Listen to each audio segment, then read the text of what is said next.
Friends of Quincy resident Tim Bleefnick gathered a day to watch him and his family compete as contestants on the show Family Feud.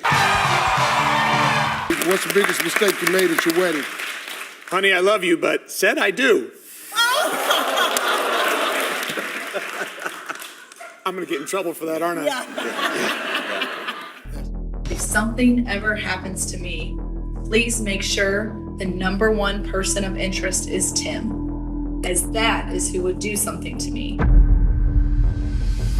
The town of Quincy, Illinois, home to under 40,000 people, was widely regarded as a safe, pleasant place to raise a family. Nicknamed the state's Gym City, Quincy did not have many issues with violence or crime. But this all changed in the wee hours of February 23, 2023. Later that same day, 41-year-old mother of three, Rebecca Postal, would be found dead on her bathroom floor, lying in a pool of her own blood. And the killer would be closer than anyone could have imagined. This is the story of Becky Postal's tragic demise. Becky had married her ex-husband Tim Bleefnick in 2009. Together, they had 3 children and were described as a perfect family by those around them. You know, when we knew Tim and Becky, that was when they had gotten engaged and were getting married, and it was a very happy time in their life. Bleefnick was a valued member of the Quincy community. He was a Quincy University graduate where he had made a reputation for himself as an athlete. In 2019, he was inducted in the university's Football Hall of Fame. At the time of Becky's death, Bleefnick was working at Quincy Farm Products and Business Development. Becky herself was a career woman, having found her true calling in nursing. A compassionate and dedicated professional, Becky worked as a travel nurse during the COVID-19 pandemic, helping those fighting the illness in various hospitals throughout the United States. But what may have seemed like a perfect life on the outside did not hold up behind closed doors. In fact, behind Becky and Tim Bleefnick's wide grins and family photos were years of conflict, years which were slowly adding up. In 2020, Tim Bleefnick appeared on an episode of the popular game show Family Feud. During the show, contestants are asked questions, and the more popular the answer, the more points contestants are awarded. What's the biggest mistake you made at your wedding? Honey, I love you, but said I do. My mistake. I love my wife. I'm gonna get in trouble for that, aren't I? Yeah. Bleefnick was in fact speaking from the heart. His marriage, all jokes aside, was falling apart at the seams. On the 21st of January 2021, Tim Bleefnick filed for divorce. But to those close to him and Becky, the divorce did not come as a surprise. A fierce custody battle ensued, with both parents wanting to have more time with their children than the other. In May 2021, Becky even texted a longtime friend to confess, "I absolutely think he'll try to take the kids sometime." To those close to Becky, Bleefnick had been revealed as an abuser. Becky felt that she needed to somehow protect herself from Bleefnick and protect her children from being abducted. But in spite of revealing that she believed Bleefnick had true mental health problems, she was afraid of filing for an order of protection. The divorce would be a tough battle, and Becky had reasons to be scared. Bleefnick did not simply represent a hypothetical threat to her and her children. He was armed, and she knew it. Becky's initial divorce attorney disclosed in November 2021 that Bleefnick had still not returned a 9mm handgun belonging to Becky, one that she had asked to have back multiple times.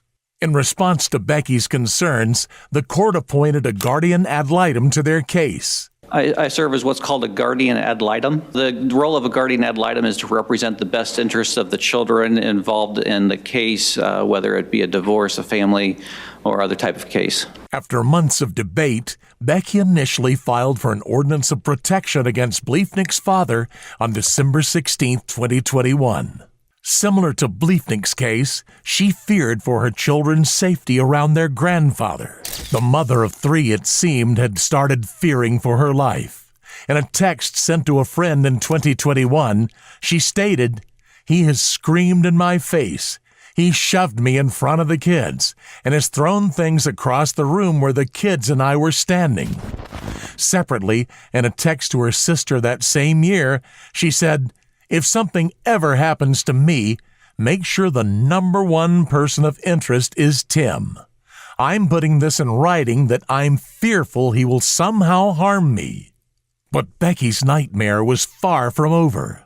Months later, as the divorce was still ongoing, Becky texted her close friend on the 14th of March 2022, saying that if Bliefnick doesn't get it his way, he may literally lose his mind.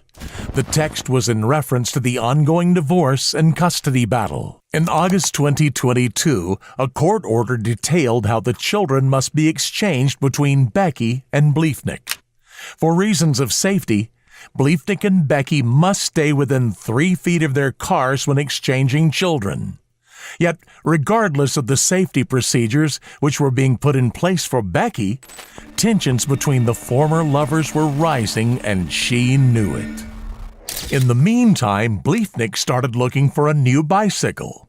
He created an anonymous Facebook account under the name John Smith and started inquiring on Facebook Marketplace. He asked about a blue 26-inch Schwinn mountain bike and a black Mongoose bicycle, which he also purchased. On the 5th of January 2023, a friend of Becky's named Melissa Young recalled running into her at a local store. She looked very mentally and emotionally exhausted, nothing like I used to see her. She was really in hopes to get the divorce over with and stuff. Did Becky tell you that she felt as though Tim could snap at any moment? Yes. Did she also tell you that she had found out that Tim was hiding money? Yes. Did she also tell you that Tim had told her, "You'll be dead before you have any of my money"? Yes. Around this same time, Bliefnick was beginning to also act strangely, and people were beginning to notice. He asked his neighbor, Bradley Amon, whether he had any security cameras pointed toward his backyard. He didn't. On the 10th of February 2023, Bliefnick finally made an effort to return Becky's long-lost 9mm handgun. He called the Quincy Police Department and asked them whether they could return it for him since he did not want to do it directly. His request was denied. But perhaps they should have accepted Bliefnick's request. More people were starting to notice his threatening behavior and the toll it was taking on Becky. On the 13th of February 2023, Ted Johnson, Becky's significant other, decided to stay the night at the house. I would park right here, this area. Right there behind the house by the driveway? Yes. Between midnight and 1 a.m. that same night, video surveillance detected a cyclist riding past multiple residences in the area. Becky's next-door neighbor also received a notification from his surveillance system. Did you get an alert on your phone that there was motion in your driveway? Yes. And did you view that video? Yes. When you viewed that video, did you see a person walking in your driveway? Yes, I did. Incidentally, both Bliefnick's phone and his Whoop armband designed to track his movement were turned off between midnight and 1 a.m. Between 1:10 a.m. and 1:30 a.m., Bliefnick's Google searches included license plate lookup, title registration lookup, VIN check lookup, vehicle records, and a search for Ted Johnson's exact VIN and license plate registration. At 1:32 a.m., a phone call was made to the Missouri Department of Revenue, the authority which handles vehicle registrations. As the coincidences between Bliefnick's late-night Google searches and the mysterious cyclist prowling around Becky's house started mounting up, it was becoming increasingly clear that the mother of three might indeed be in danger. Yet for the following week, between February 14th and 21st, the bike rider was no longer detected on any surveillance footage. On February 21st at 2:11 a.m., the same cyclist was once again picked up by cameras in the same area as before.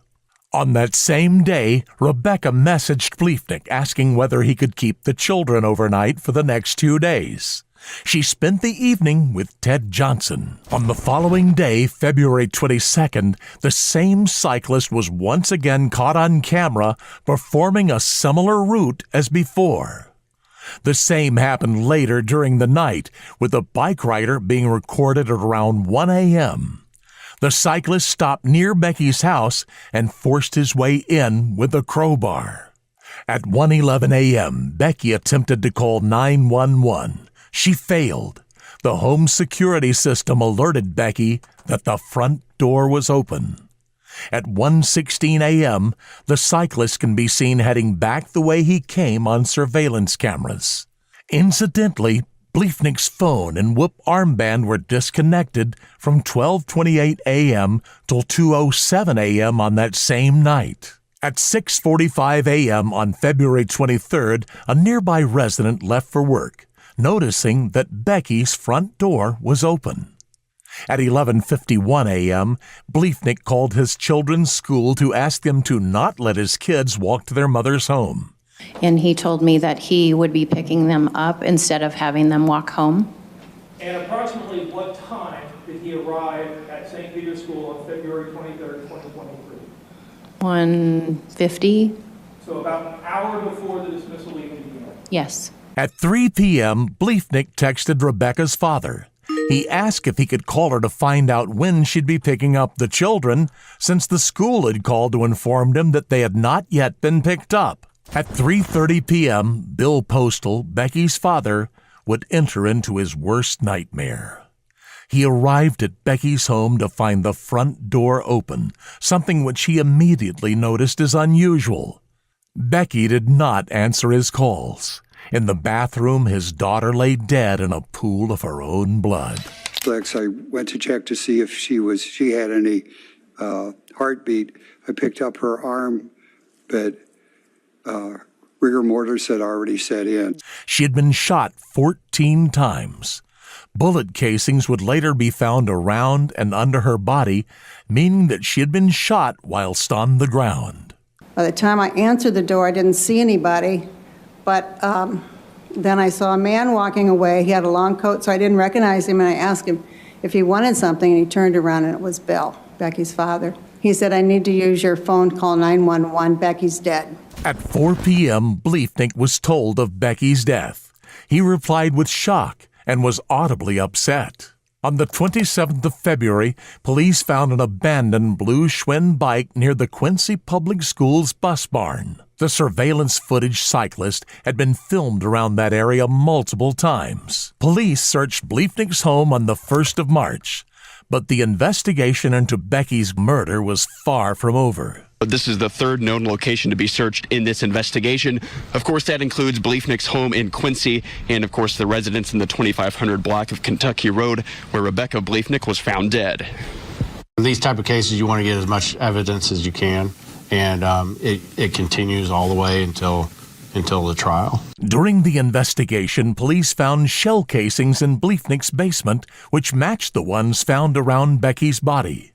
Becky's DNA was also found inside a plastic bag found in Bliefnick's home. This discovery tied into evidence found at the crime scene. Tell me what you saw. Multiple pieces of what appeared to be plastic.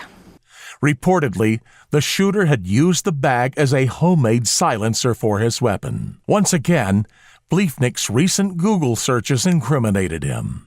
They included how to wash off gunpowder, average police response time, and how to open a door with a crowbar. On the 13th of March 2023, Tim Bliefnick was arrested and charged with first-degree murder. He pleaded not guilty during his initial hearing and was denied bail. Throughout Bliefnick's 6-day murder trial, his attorney maintained that he was not guilty. Instead, they claimed a prowler, the same one who had been seen biking in the area of the murder, was at fault. During the trial, the jury heard of 3 simulations that law enforcement performed in order to retrace Bliefnick's steps leading up to the shooting. During the tests, it was discovered that the side of Becky's house was easily climbable, and it led to a window which had been pried open by the intruder. Bicycle rides were also timed according to the route taken by the security footage cyclist. Security cameras had captured the cyclist in the exact time frame Becky is believed to have been killed. Police also wrapped an identical plastic bag to the one the killer had used around a 9mm handgun and fired shots. The plastic shards created by the shots were similar in size and shape to the ones found around Becky's body. On the fourth day of Bleefnick's trial, even more Google searches were revealed. Can you just wash off gunpowder residue? Correct. His phone was used to visit a website, DIY quickly, how to use a crowbar to open a door. Yes. By this point, the extent of Bleefnick's premeditation of the murder was becoming clear. The searches included, can you identify if a shotgun shell was shot out of a specific gun? How to open a window from outside? Can I force open my door with a crowbar if I lock myself out? And can gunshot residue be washed off? On the 31st of May, 2023, Tim Bleefnick was found guilty on all charges. We, the jury, find the defendant, Timothy Bleefnick, guilty of first-degree murder. A sentencing hearing is scheduled for August 11, 2023. But Becky's tragic death is more than spousal murder. It is a story of long-term domestic abuse and how her cries for help were repeatedly ignored. A bereaved friend of Becky's wrote, "We've watched, waited, and prayed for justice. We have to listen to women when they fear for their or their children's safety. This could have been prevented. It breaks my heart to know that these boys will grow up without their mama. We have to do better." A GoFundMe has been created to help support Becky's children. So far, over $110,000 have been raised. The description reads, "Despite the circumstances of her death, she is remembered for the life she cherished, a life of compassion, generosity, faith, and fierce love for her family." What are your thoughts on this tragic story? Do you believe Becky's death could have been prevented? Let us know your thoughts in the comments below.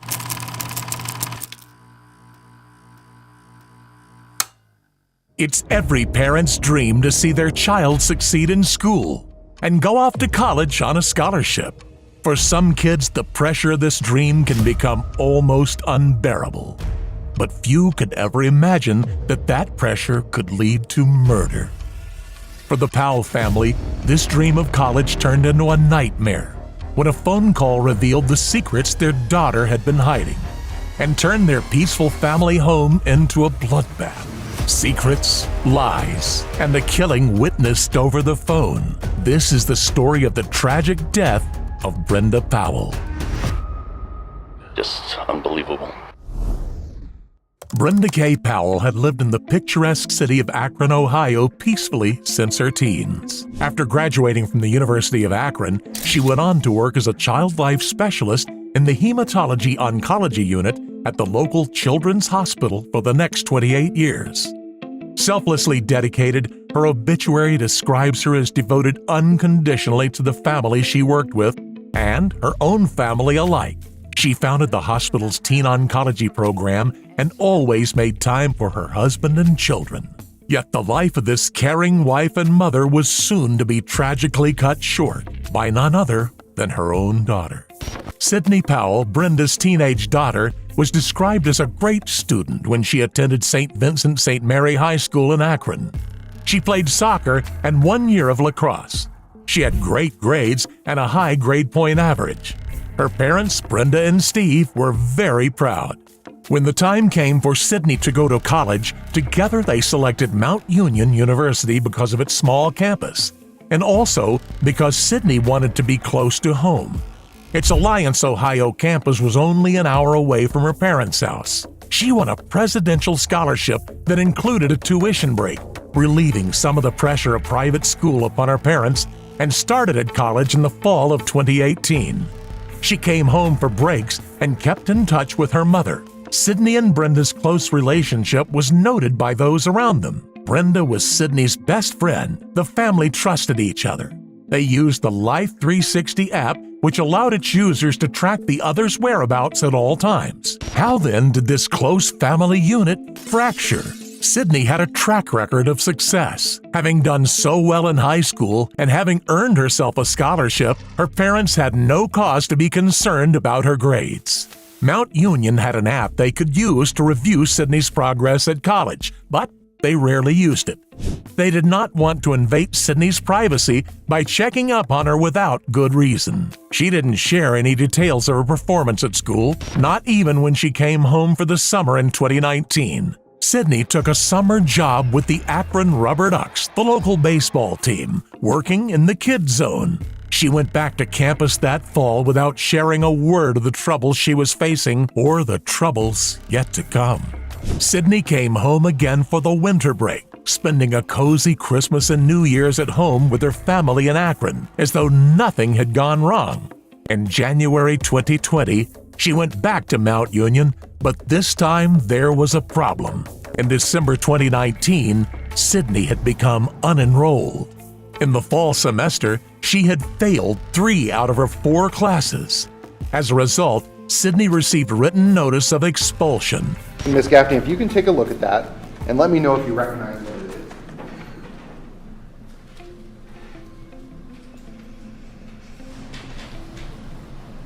Yes. Okay, what is that document? This would be the letter indicating that Sydney was suspended. Okay, so that's a suspension letter. That's a letter that's sent to students? Yes. Okay. And that directs them on who to contact if they want to appeal or to address what's going on? Yes. Okay. And Ms. Gaffney, who is that letter specifically to? This is to Sydney. Now, you mentioned that this letter of suspension is sent via certified mail. Is there a tracking system that Mount Union uses to ensure that that student has proper notice? Is there a signature? There is a signature required. Okay. Yeah. And you mentioned that once a student is suspended, they wouldn't be allowed back into the dorms. Can you explain the process of who's allowed in the dorms and who's allowed to use Mount Union's facilities as a student? So to live on campus, you have to be enrolled as a full-time student. And part of that suspension, that student will lose access to all of those availabilities? Yes. Okay. Nevertheless, she went back to Mount Union in January and continued this illusion of normalcy even with her roommate Lauren Curry, who was her best friend from high school. In late February, Sydney told Lauren that she would be moving away for a time to figure things out. In reality, Sydney had been asked to leave. In a personal meeting, college administrators had told her that she had to move out of her dorm and that her key card access would be terminated. Ms. Gaffney, at some point did you yourself meet Sydney Powell? I did. Okay. And what happened? Were you able to contact Ms. Powell? I was, and Okay. Sydney came over to the office. Okay, can you describe that interaction? I think when she first came in, I said, Sydney, there seems to be some confusion. It seems as though you haven't moved out of your residence hall yet, from what I can tell. But you're not enrolled this semester. You're not a student here this semester.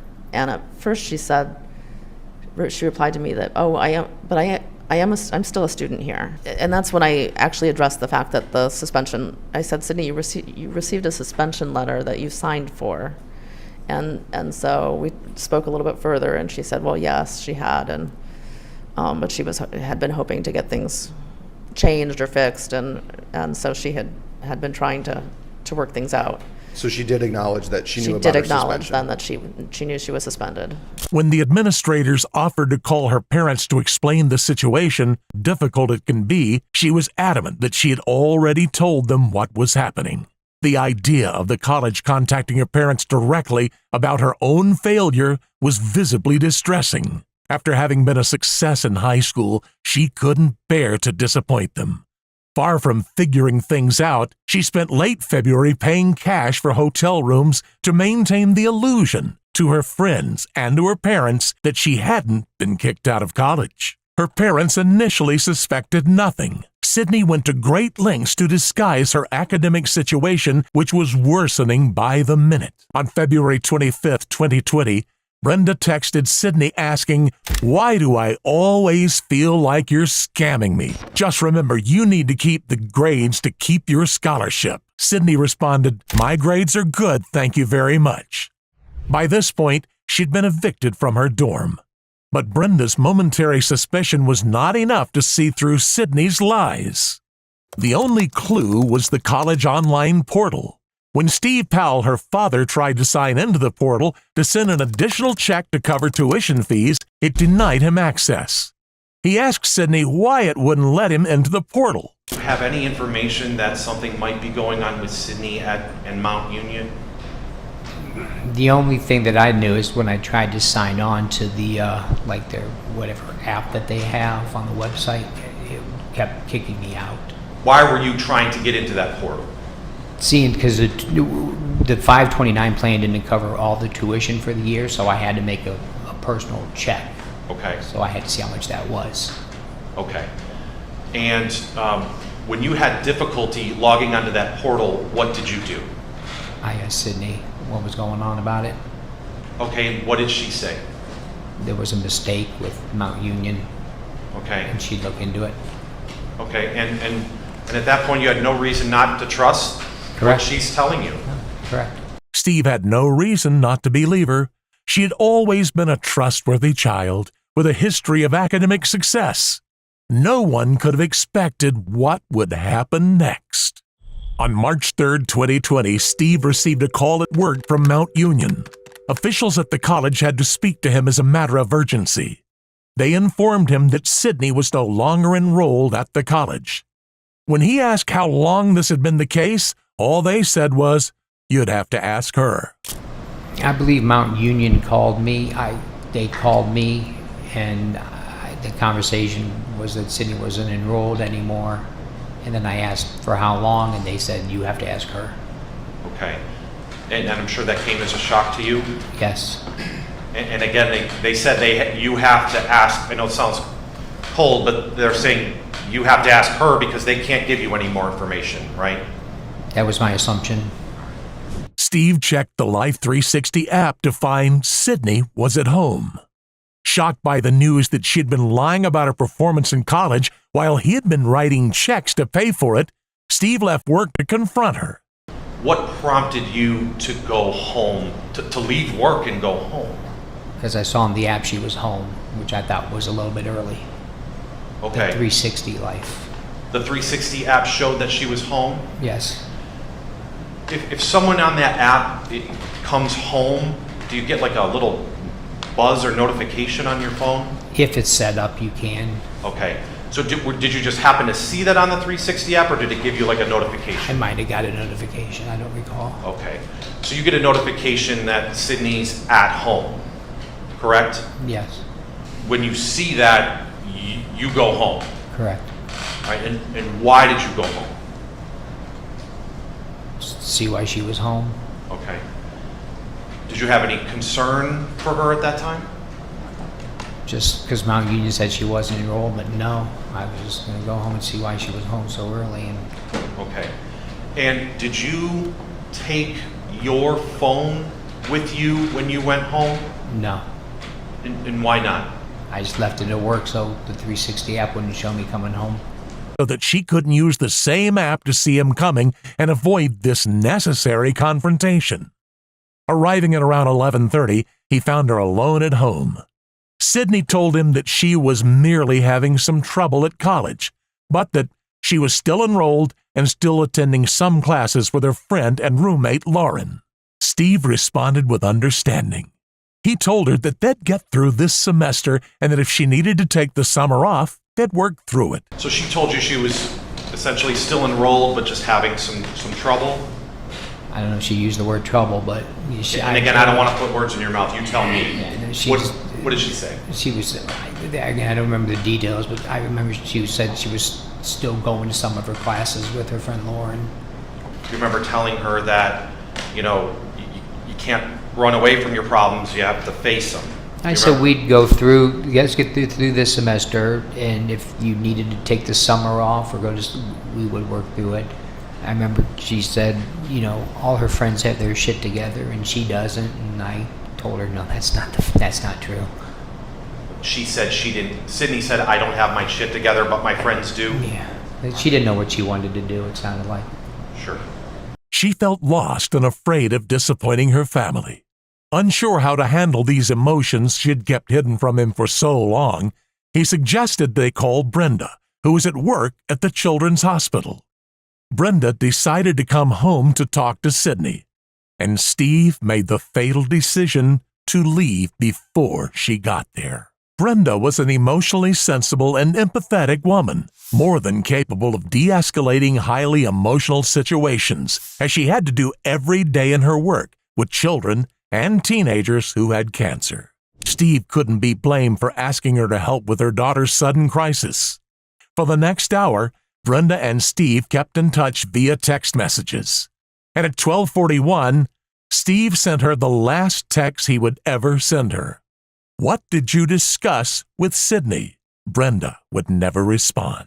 Brenda had left a phone message with the administrative office at Mount Union asking to discuss Sydney's situation.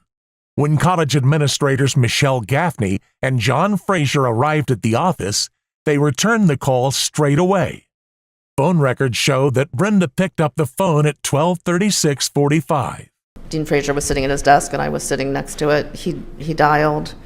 The phone was answered, and Mrs. Powell answered. You say Mrs. Powell, is that Brenda who answered? Brenda answered, yes.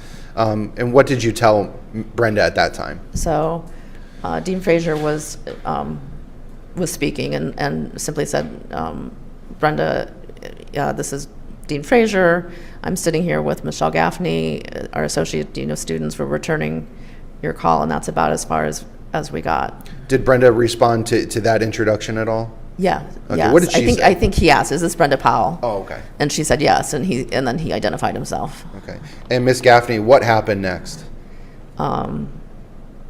There was a very large or a very loud sort of thud sound, like a pounding or a thud, accompanied by a pretty loud scream,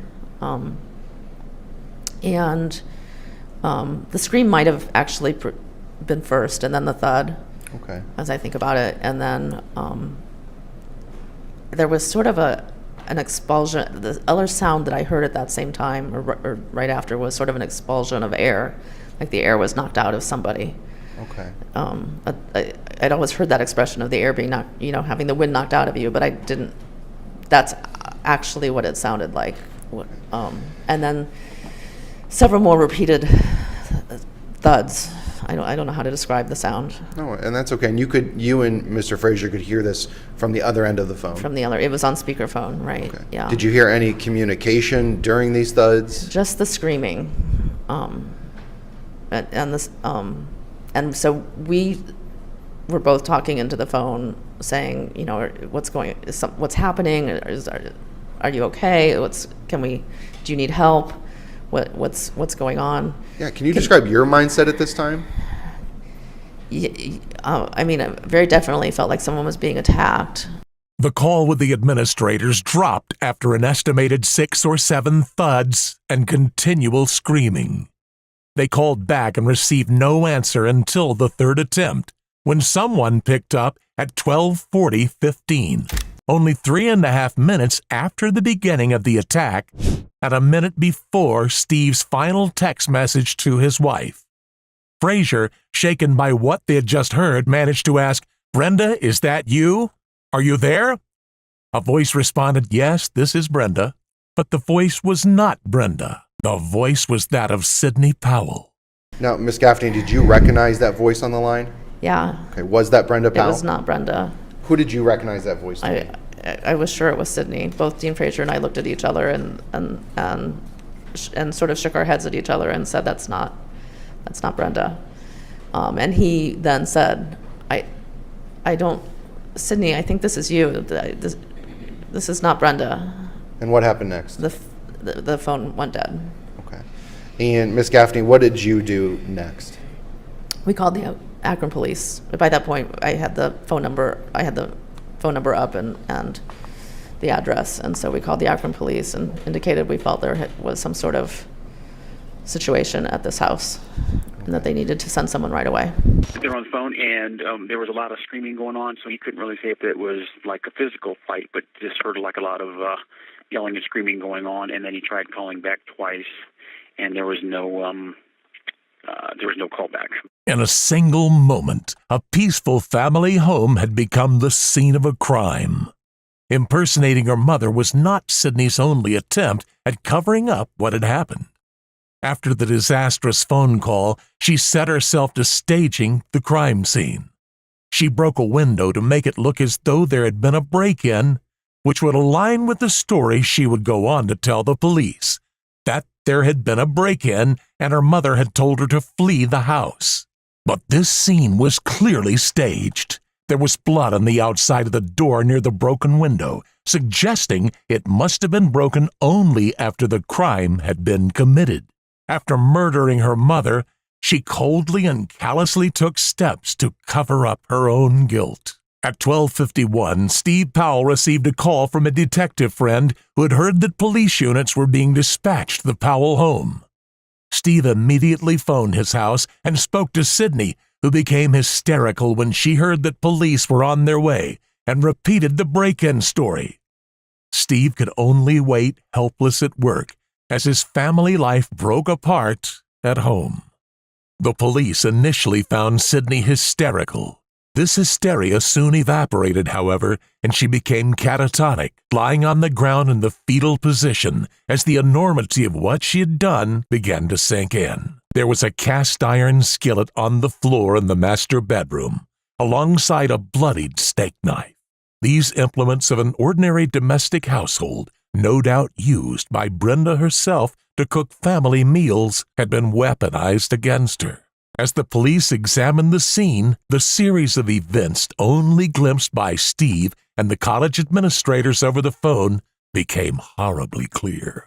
The forensic pathologist concluded that Brenda Powell had died as a result of multiple blunt and sharp force injuries. Sydney had hit her mother multiple times over the head with the heavy cast-iron skillet. She then fetched a steak knife and in a frenzy stabbed her mother repeatedly in the neck at least 23 times. Cuts and bruising to Brenda's face, arms, and hands suggest that she had attempted to defend herself from Sydney.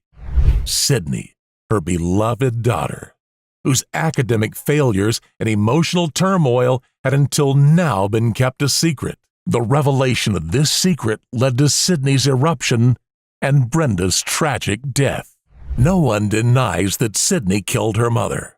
At trial, however, her attorneys contended that the attack had occurred in the middle of a psychotic break, meaning she could not comprehend that her actions were wrong. As evidence, they pointed to her catatonic state after the killing. They also suggested that her continued denial of her own reality, that she'd been kicked out of college, was in fact evidence of schizophrenia, and brought in 3 psychological experts to testify to this fact. Sydney had told one of them that she did not remember the attack at all. Her last memory of her mother, she said, was of sitting on the couch with her mother as she comforted Sydney. Sydney then got up and went into the basement. She said she did not remember anything further until the hospital after the attack. The prosecution pointed to Sydney's methodical staging of the scene as evidence of her mental fitness at the time. They called a further clinical psychologist as a rebuttal witness who testified that she had diagnosed Sydney with borderline personality traits and unspecified anxiety disorder. The psychologist concluded that Sydney was malingering, feigning mental unfitness in order to pervert the course of justice. Ultimately, the jury agreed. On September 20th, 2023, Sydney Powell was found guilty on all counts: purposeful murder, felony murder, felonious assault, and tampering with evidence. She murdered her mother and attempted to cover it up. On September 28, 2023, Sydney Powell was sentenced to 15 years to life in prison. She will be 38 years old by the time she is eligible for parole. Ms. Powell, is there anything you want to say to me at this time? All right. Thank you very much. First of all, to the victims, to the family and friends, I am terribly sorry for your loss here. I cannot imagine what you have been through. I have received and read all of the letters that have been sent to me. I have considered the evidence that was brought into evidence at the trial, the statements of counsel, and all of the information that is before me at this time. Based upon the facts and circumstances of this case and in consideration of the relevant sentencing factors, including seriousness and recidivism, and applying the minimum sanction that the court has determined will protect the public and punish the offender without imposing an unnecessary burden on state and local resources, the court imposes the following sentence. On count 1, ma'am, I sentence you to an indefinite sentence of 15 years to life in the Ohio Department of Corrections. On count 4 of the indictment, I sentence you to 3 years in the Ohio Department of Corrections. Those two sentences to be run concurrent with and not consecutive to each other. Ma'am, understand that you have a right to appeal this decision, and that notice of appeal must be filed within 30 days of the sentencing judgment entry. Your attorney has indicated to me that you are without funds to hire an attorney to represent you for appeal. Is that correct? And you wish for me to appoint counsel to represent you? All right. I will do that, and we will try and get that done before you leave the Summit County Jail. Ma'am, I will not fine you. I will not assess you court costs in this matter. Good luck to you, Ms. Powell. Thank you. We're adjourned. In Sydney's efforts to conceal her own academic failures and her paranoid fear of disappointing her parents, Sydney only derailed her life further and caused an unimaginable tragedy that ripped her family apart. What are your thoughts on this tragic story? Do you believe Sydney's fate was justice? Let us know your thoughts in the comments below.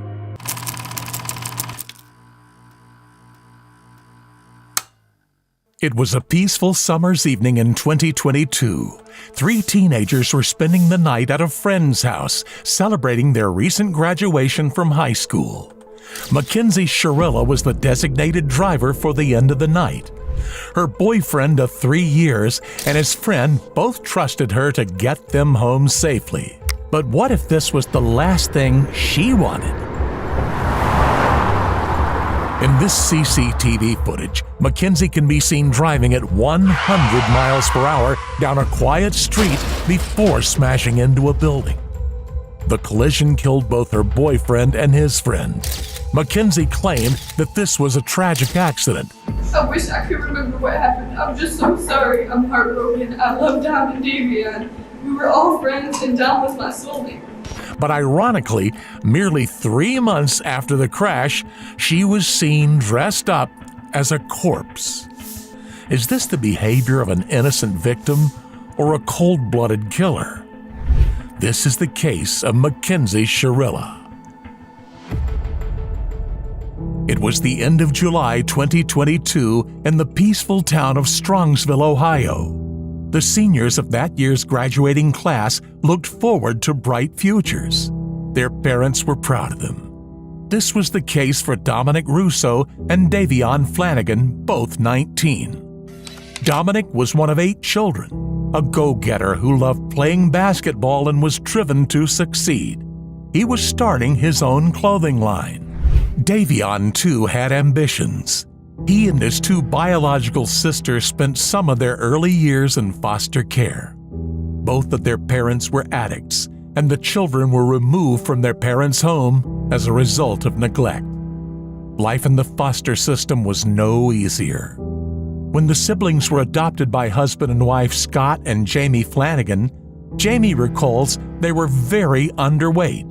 Rescued from a difficult life, Davion recognized that he'd been given a second chance. He was determined to grasp this chance with both hands. He could pick up any sport and be good at it from the start. So he was mainly focused on football. That was his passion. When leg injuries foiled his dreams of football, he developed another dream, that of going to barber college and opening his own shop. Davion was a resourceful teen who taught himself the basic skills from YouTube and TikTok, and he had only recently submitted his application to the All-State Barber College.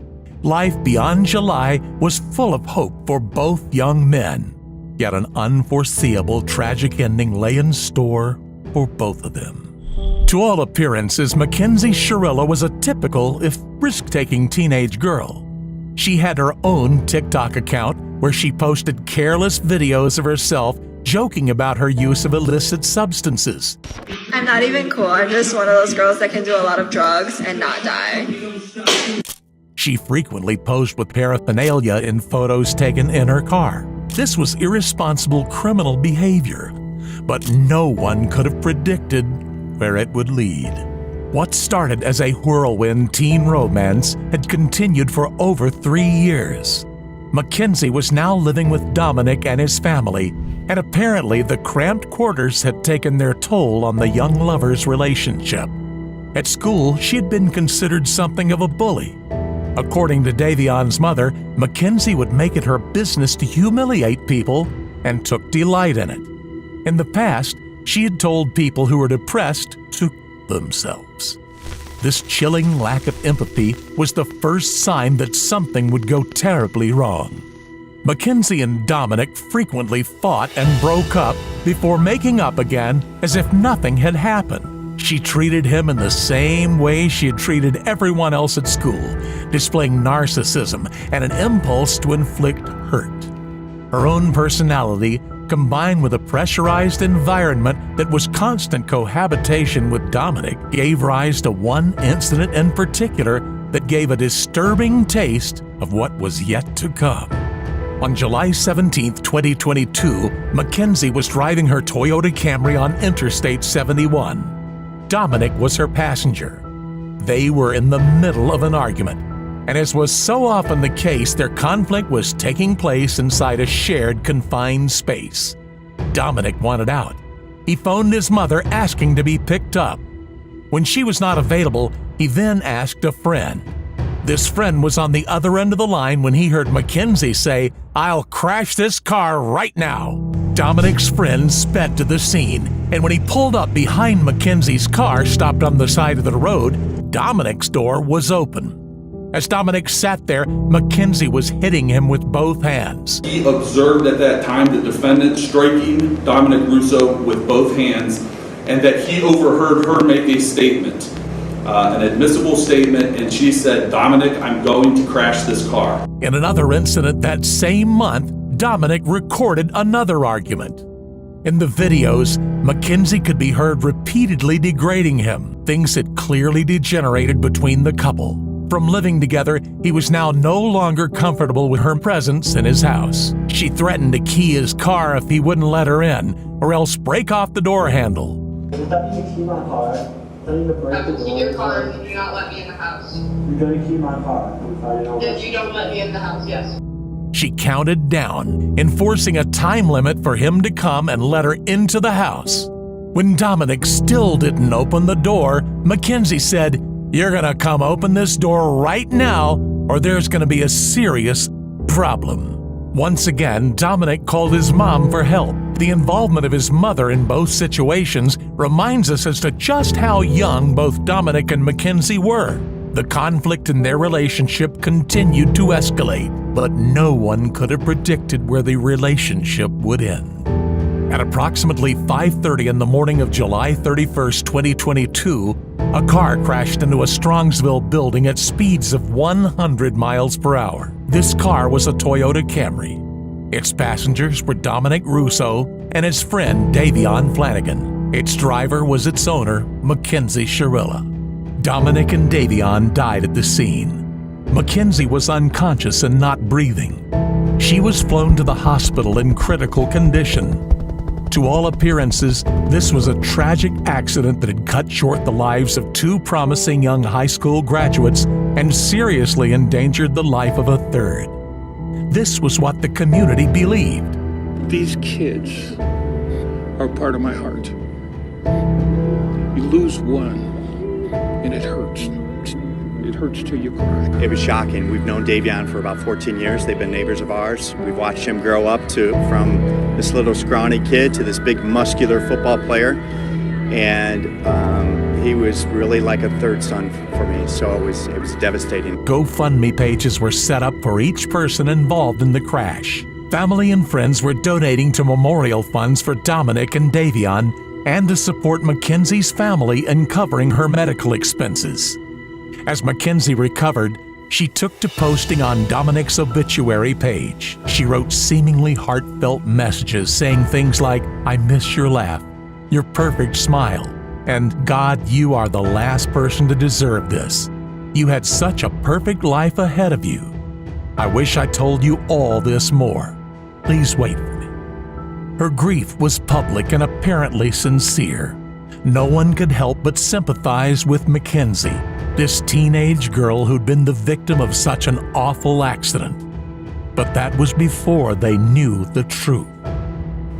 Shortly after the crash, Strongsville police were notified that they had received concerning emails from the community that the defendant and her mother were seeking employment with the Los Angeles modeling agency. Kenzie Sharilla said to Vitali, "Thank you for the comment. I would love to work with you guys. I've been emailing you guys a lot. Such a great opportunity. Thank you." Is there a date? There is not a date on this, Your Honor. Based on the investigation, it was delivered to the police while the defendant was still in the Metro Health Hospital. So it was during that time period. She was in the hospital for several weeks. Shortly after being released from the hospital, the police were provided additional videos of the defendant from her wheelchair as she attended a concert down in the Flats. And again, Your Honor, I'm introducing these to the court to show the shocking lack of remorse. This was something that was being exhibited while the investigation was still going on, before she was charged and arrested in November of last year. And these were the sort of things that were coming to the police, and the shocking lack of remorse, coupled with the fact that the defendant was reported driving an automobile shortly after this event, that she was seen in Strongsville again driving a car. In spite of the fact that, as her mother testified, she got dizzy sometimes from a condition that she had to take salt pills for, in spite of the fact that it was in fact her mother who provided her with the car that she used to take Dominic and Davion's life. 12 weeks later, on October 31st, 2022, Mackenzie had recovered enough to celebrate Halloween. She and her friends went out on the town trick-or-treating, dressed as corpses. In a corset and heavy makeup, Mackenzie was almost unrecognizable. She certainly looked nothing like the grieving victim of a horrific auto accident who'd lost her boyfriend only 3 months before. In another outfit for the same celebration, she dressed as Drank, a popular concoction with teenagers made of cough syrup, alcohol, and a soft drink combined. Her friend was dressed as a Joint. Together, they celebrated substance abuse and death, the terrible hallmarks of her recent trauma. Indeed, the police found evidence of illicit substances inside the crashed car. And Mackenzie's blood had been tested the morning of the crash, and the level of THC in her bloodstream had been found to be over the legal limit. This on its own would be enough to charge her with driving under the influence, changing the traffic accidents into the consequence of reckless teenage behavior. But a mere 5 days after Mackenzie's decadent Halloween outing, the police charged her with double homicide. The tragedy that had torn apart 3 families and had rocked a tight-knit community was now under doubt. Had it been a reckless accident or a deliberate act of murder? Mackenzie's lawyers contended that she had lost control of the car. As a teenager, they suggested, she might have been easily overwhelmed by a chaotic situation and unable to stop the car and save its passengers' lives. The attorneys pointed to how common reckless driving is among young people. They described Mackenzie as inexperienced and irresponsible, but not a murderer. Is it just kids being kids? Is it Dominic grabbing the steering wheel? Is it Mackenzie maybe speeding and say, "Oh my God, dark out, it's late, I'm coming up to this, I better do something," and she goes like that to avoid an accident, not acting purposely, but in fact trying to avoid it? Is it sudden acceleration, panic? They cited her use of illicit substances as another factor in the crash. At this point, no one was denying that Mackenzie was in some way to blame for the tragedy. The intent was obvious upon seeing that video that there was only one goal, and the computer demonstrated that there was no attempt to slow down or stop, that it was full speed into a building. And tragically, it cost 2 people their lives. During a recovery in the hospital, doctors noted that she expressed feelings of grief, guilt, and shame about the crash. Patient stated she, open quote, wanted to die, close quote, and that it was her fault for killing her boyfriend. Whether she'd lost control of the car or been in charge of it the entire time, she had killed her boyfriend and his friend, and she was going to be held legally responsible. Mackenzie claimed she did not remember the crash. She sent a text to Dominic's mother saying, "I remember turning onto the street, and then my vision fades to black. It really kills me not being able to remember anything. I've been asking my therapist why I don't remember, and she said it's because of trauma. But I'm gonna try to get hypnotized and make myself remember." If she didn't remember it, she could deflect the moral weight of what she had done.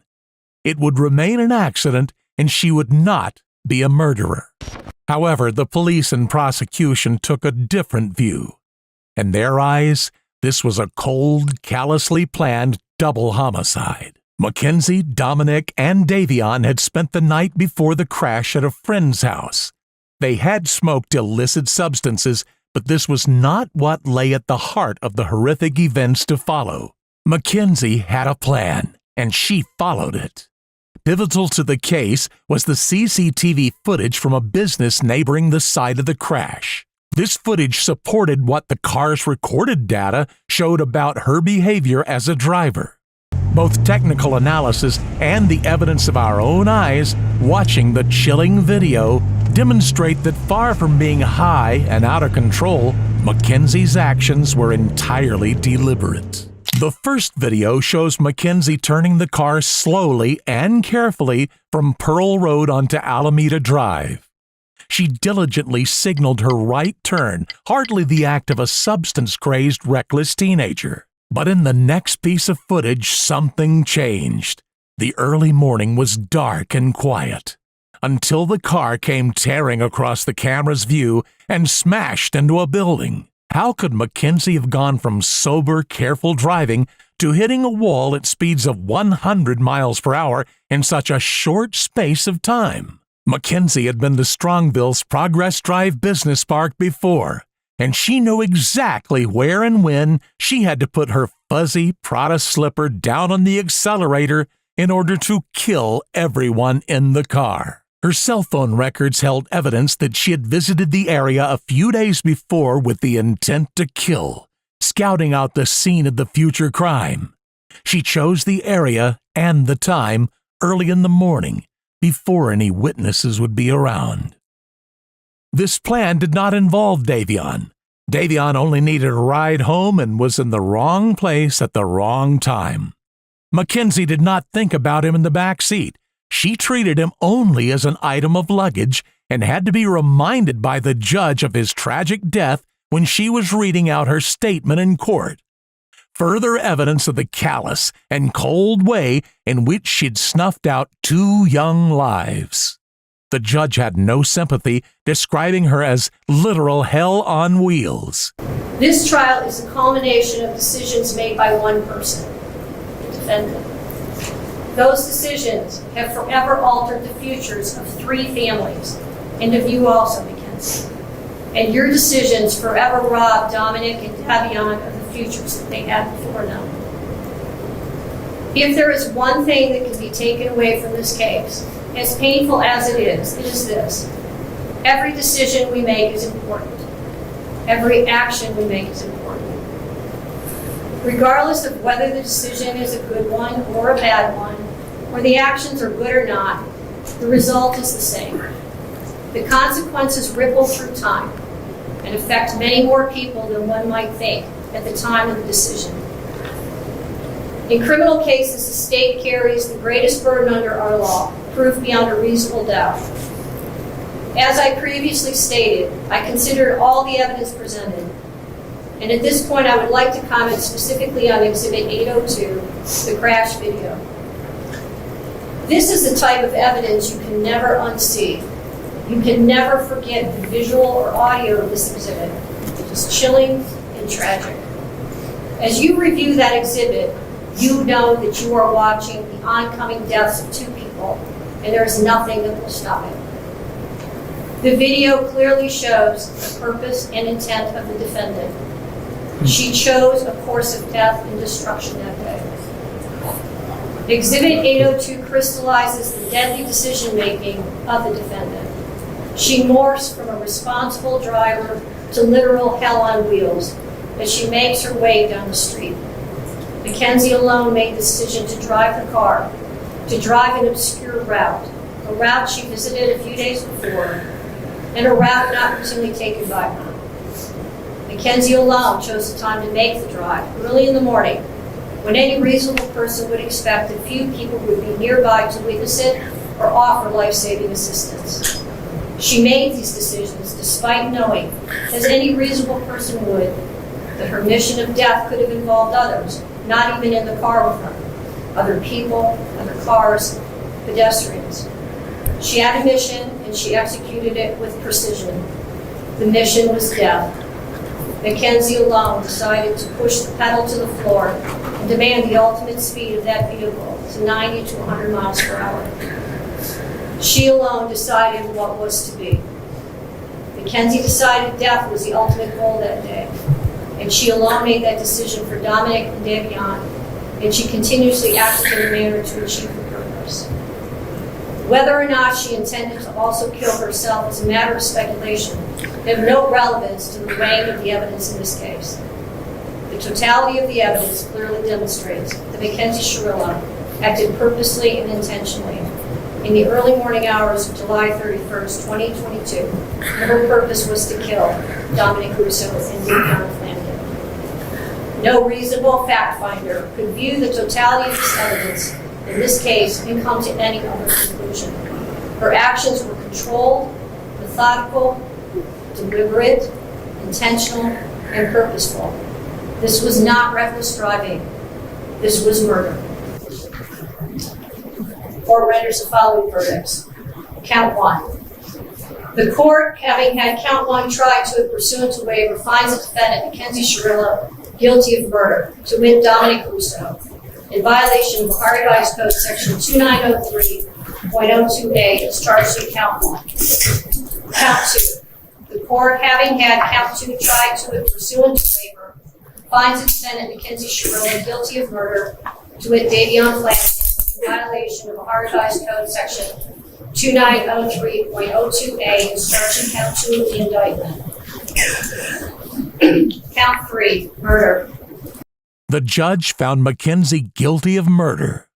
Meanwhile, Mackenzie and her mother maintain that she is innocent of murder.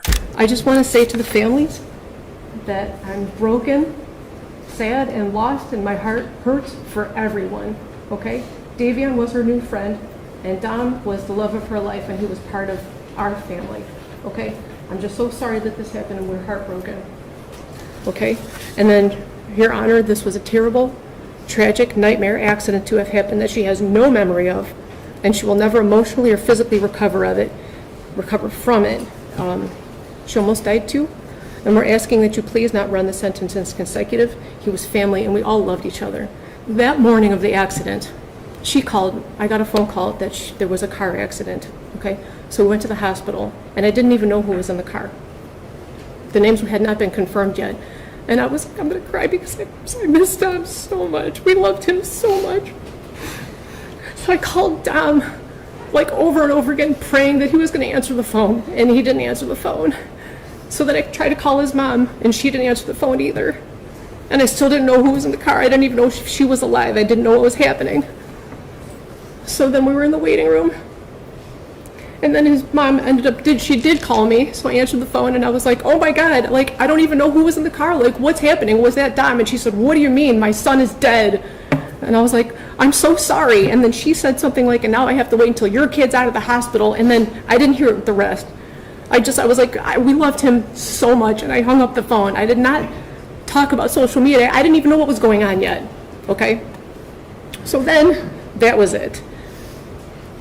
So in the hospital, that Vitality post, I commented on that because somebody had called her a murderer, okay? And she's not a murderer, so she didn't even have her phone at that point because the police had still had it, okay? So I jumped on and I was like, you know, she's not a murderer. She's more sad than most of these people commenting. She's been trying to get in touch with you. I mean, at that point, it was just an accident. So I commented on her behalf, not because of the modeling opportunity. Who cares about that? I don't want them to refer to her as a murderer, okay? And I don't even know how that comment had got on the phone because the police still had her device and she could not access her phone or social media. That's why I did it.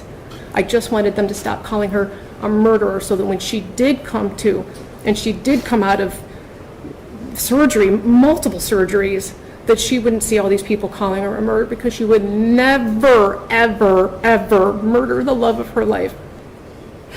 I'm hearing an awful lot about your daughter. I'm not hearing very much about the two dead people. Dominic, okay, I'm asking you for leniency because this was a tragic accident that she does not remember. And Davion, he's a new friend. And I'm so sorry. What does that mean? His life is worthless? No. God, no, not at all. They all loved each other. They all spent every day together. You know what I mean? I don't know too much for him. Isn't that part of the problem, Mrs. Schulman? Sorry? Isn't that part of the problem, that they all trusted each other? Isn't that part of... It's not a problem at all. It was wonderful. It's a problem how they all ended up in the car together and two of them ended up dead. I understand what it looks like. I'm saying that it was a tragic accident. She would never. Well, we're going to have to disagree on that. I understand. Right. And I respect your position if you disagree with me. I understand. But anyway, that's it. I just wanted to address those. We told her to go to those things, and then she did go with Dom's family. So look at that. Don't look at it with the... Look on that with different eyes if you can, please. Those things are not relevant. Not at all. But she's a good, if you would have a moment, all you would need is 5 minutes of a conversation to have with her to learn who she is. Just that, you would just need 5 minutes to learn who she is and what she's capable of not doing and doing, and you would see for yourself. That's all. I'm so sorry, guys. Thank you. I'm sorry. I love you. The families of Dom and Davion, I'm so deeply sorry. I hope one day you can see I would never let this happen or do it on purpose. I wish I could remember what happened. I'm just so sorry. I'm heartbroken. I love Dom and Davion. We were all friends and Dom was my soulmate. I wish I could take all your pain away. Her pleas did not help. The judge found Mackenzie guilty of murder. Mackenzie was sentenced to 2 15-year to life sentences to be served concurrently, meaning she'll be eligible for parole in 15 years' time. Some members of the victims' families found this unfair. I am devastated by the loss of Davion. The world lost a truly special man. Now that Davion is gone, I feel stuck. I feel as if I can't move forward. Dom was not only my brother, he was also my best friend. Be thankful that you're still alive and have a future, whatever that may be.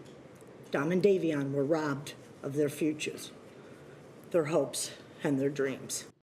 A twisted, tumultuous relationship had ended in not one, but 2 horrific deaths.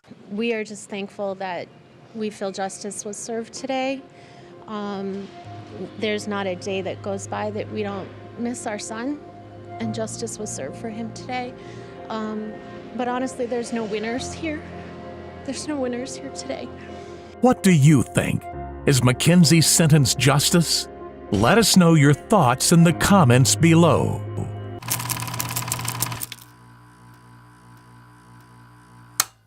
Believe me, if I started murdering people, there'd be none of you left. Some may think serial killers are a thing of the past. With the advance of technology and law enforcement, it is rare for a killer to have victims across multiple years before they are caught. But today's case will chill even the most skeptical of viewers to the bone. Rex, did you do it? Rex Sherman is a demon that walks among us.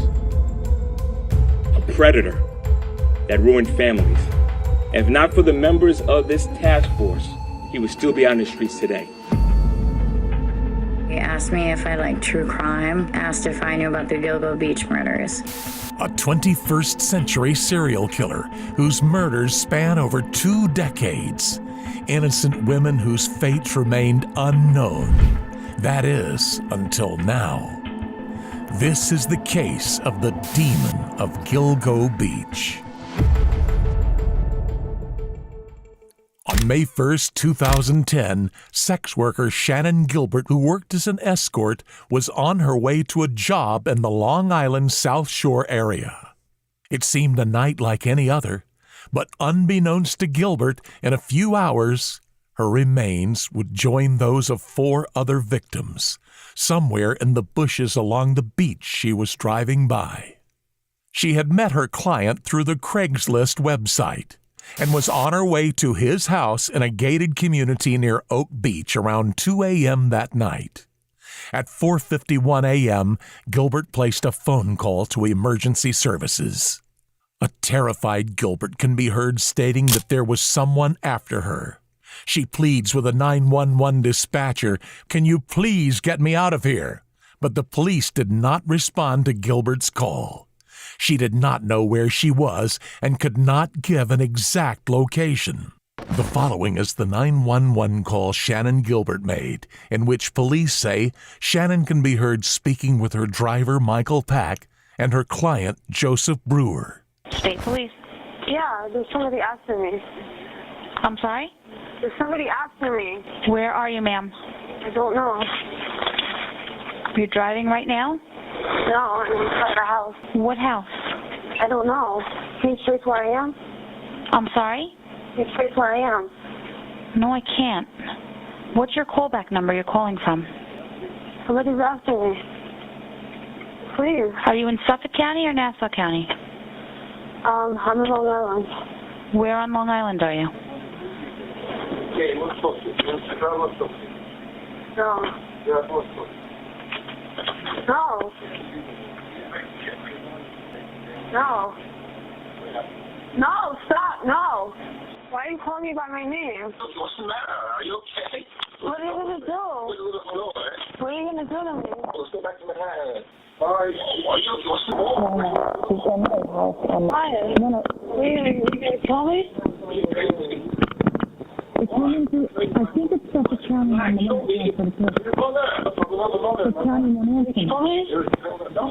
Why are you going to call Suffolk County?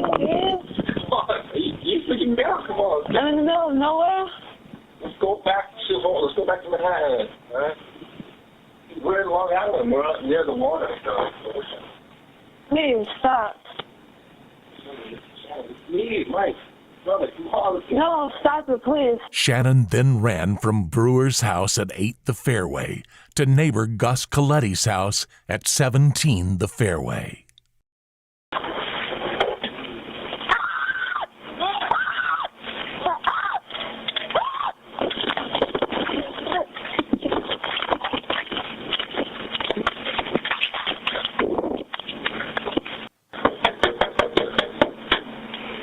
Shannon.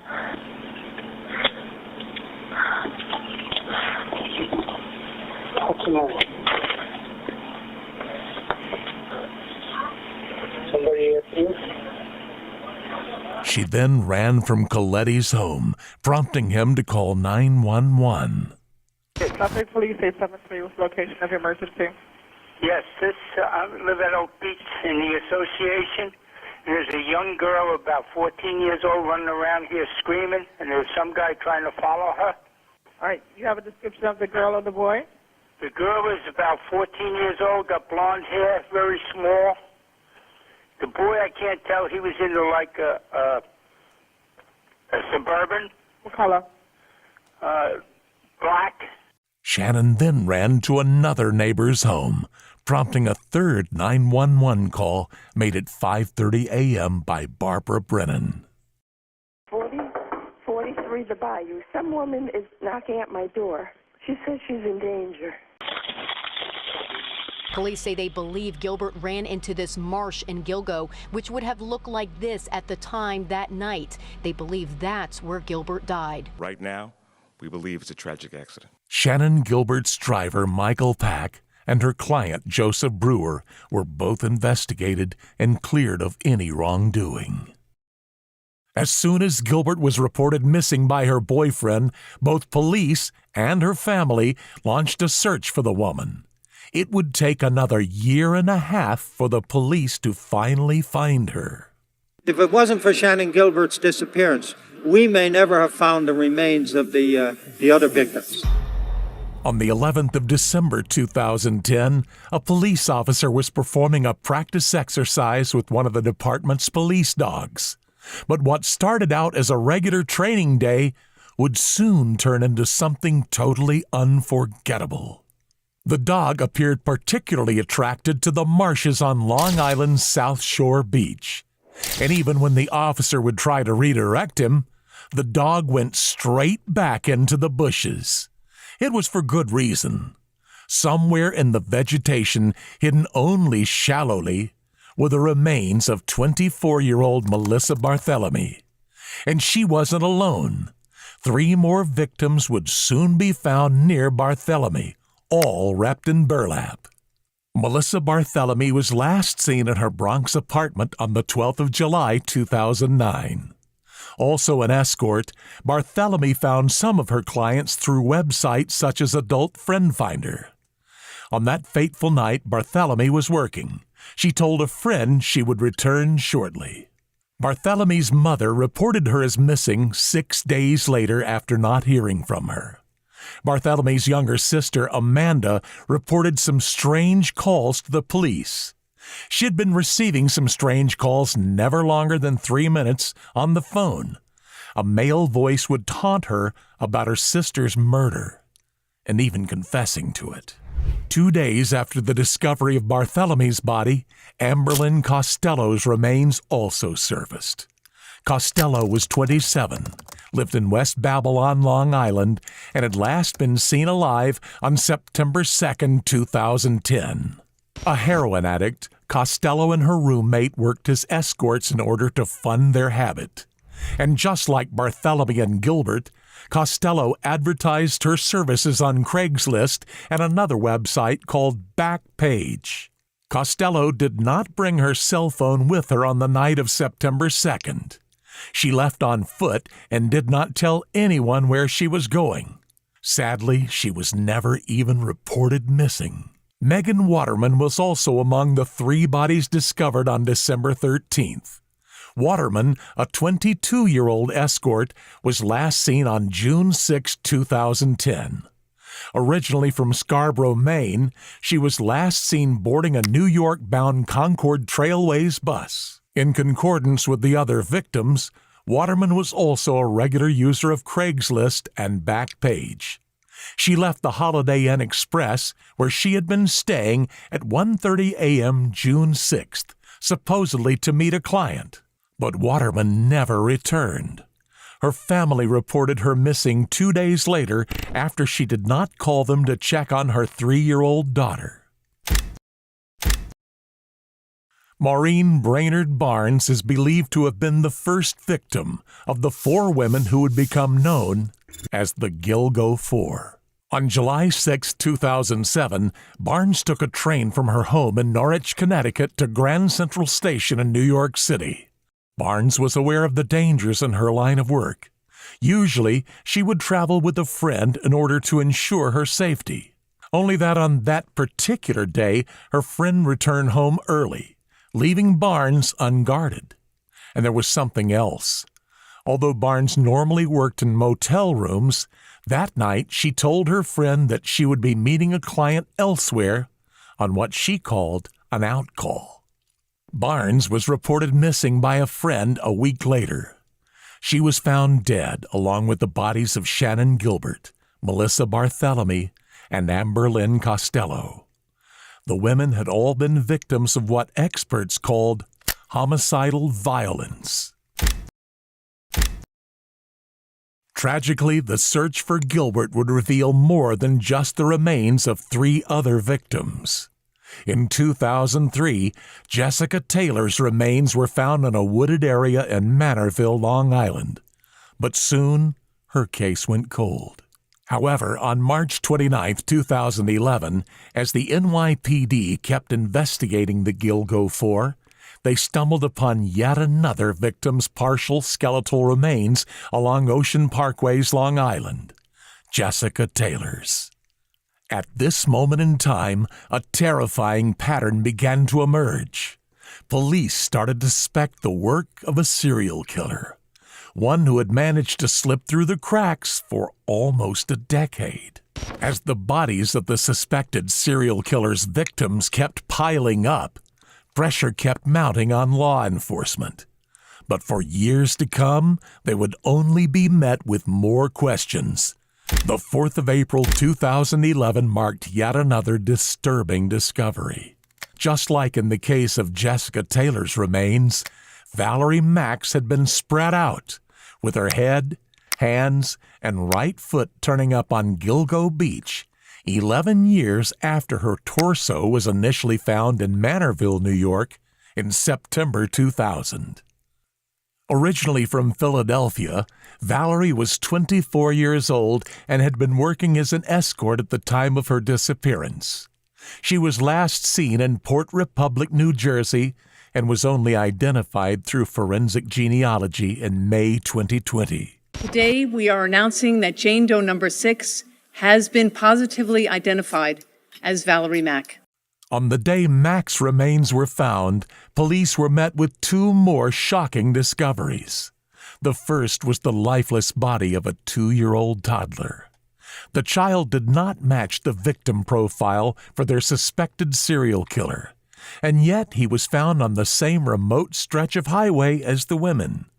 To this day, the boy remains unidentified. The second was the body of an Asian male. Once again, an unusual victim if murdered by the same individual. The man has also remained unidentified. These discoveries marked another obstacle for investigators. Were these two poor souls random victims of homicide? And had they even been killed by the same individual? Only a week would pass until two more bodies were found 7 miles from Gilgo Beach. They were the remains of two more women. One of them has also remained unidentified and has thus been classified as Jane Doe 7. The other woman is believed to have been the toddler's mother. They discovered extremities tied to Peaches in the Nassau County section of Ocean Parkway. It turned out her gold jewelry matched jewelry on a female toddler. DNA confirmed this victim was the daughter of Peaches. Gilgo Beach, it turned out, was a mass grave. But in spite of the bodies of the victims retrieved by police, their efforts were largely unrewarded. For the next decade, the case of the Gilgo Beach killer went cold. In the midst of the pandemic, police released more information about the murders in hopes of generating new leads. A website, Gilgo News, was launched in order to help advance the case. Among the evidence released was a belt believed to have been worn and used by the killer. The belt, which bore the initials WH or HM, was found during the initial stages of the Gilgo Beach investigation in 2011. Law enforcement was hopeful that someone would recognize the belt, with an investigator on the case stating, "We're hopeful that this photograph will bring somebody forward with information about the origin of that article." 2 years later, no one had. These crimes may have happened years ago, but that pain continues. On February 15, 2022, police created a task force dedicated to the Gilgo Beach murders. The Gilgo Homicide Investigation Task Force was supported by both state and federal agencies in the hopes that the elusive killer would be found once and for all. But with no recent clues as to who might have been responsible for the deaths, the task force had to go back into what evidence had already been gathered. Among this evidence was a suspicious vehicle. A witness in the disappearance of Amber Costello, one of the Gilgo 4 victims, recalled seeing a first-generation Chevy Avalanche being driven by the woman's client on the night she went missing. The owner was a man whose name will go down in history for the worst reasons. The vehicle was registered to 58-year-old Rex Hewerman. Rex Hewerman. I'm an architect. I'm an architectural consultant. I'm a troubleshooter. Born and raised on Long Island. Okay. Been working in Manhattan since 1987. What has this job taught you about yourself? I think it's taught me more about how to understand people. He was very quiet, dark, kept to himself, and extremely intelligent. The lead led to a comprehensive investigation into Hewerman. Among the first pieces of evidence found against him were the multiple locations he was identified as having used burner phones. For each of the murders, he got an individual burner phone, and he used that to communicate with the victim. Allegedly, Hewerman would have used the burners to arrange his meetings with escorts. I told people for years, I said, I swear to you, I had dinner with the Gilgo Beach killer. He was an architect. I knew he worked in Manhattan. And then he got to where he asked me if I liked true crime, asked if I knew about the Gilgo Beach murders. He said, how do you think he gets rid of the bodies without being seen? And I said, I don't know. I've never been to Gilbert Beach. I don't know the area.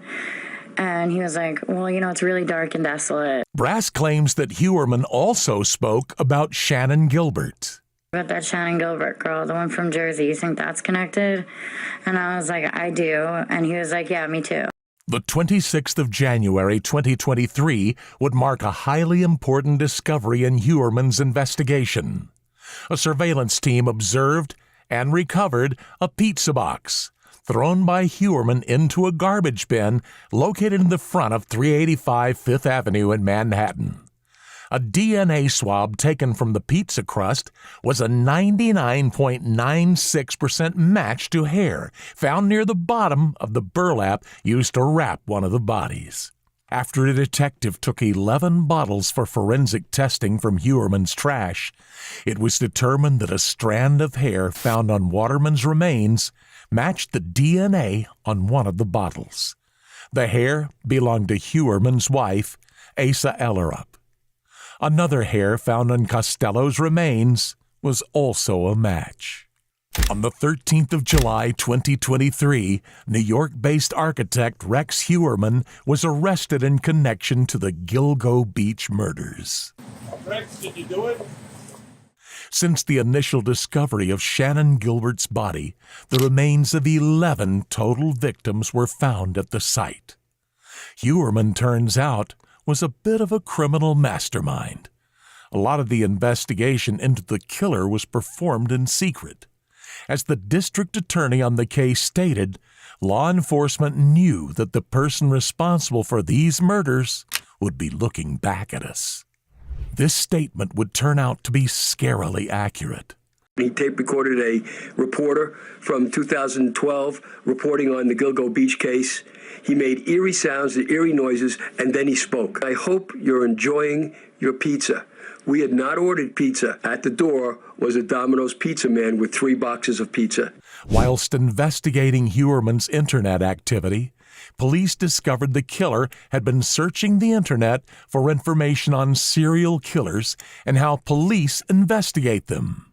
Moreover, Hewerman had been consistently searching for information on the task force between March 22 and June 2023. On July 14, 2023, a grand jury indicted Hewerman in connection with the deaths of Barthélemy, Waterman, and Costello, 3 out of the Gilgo 4.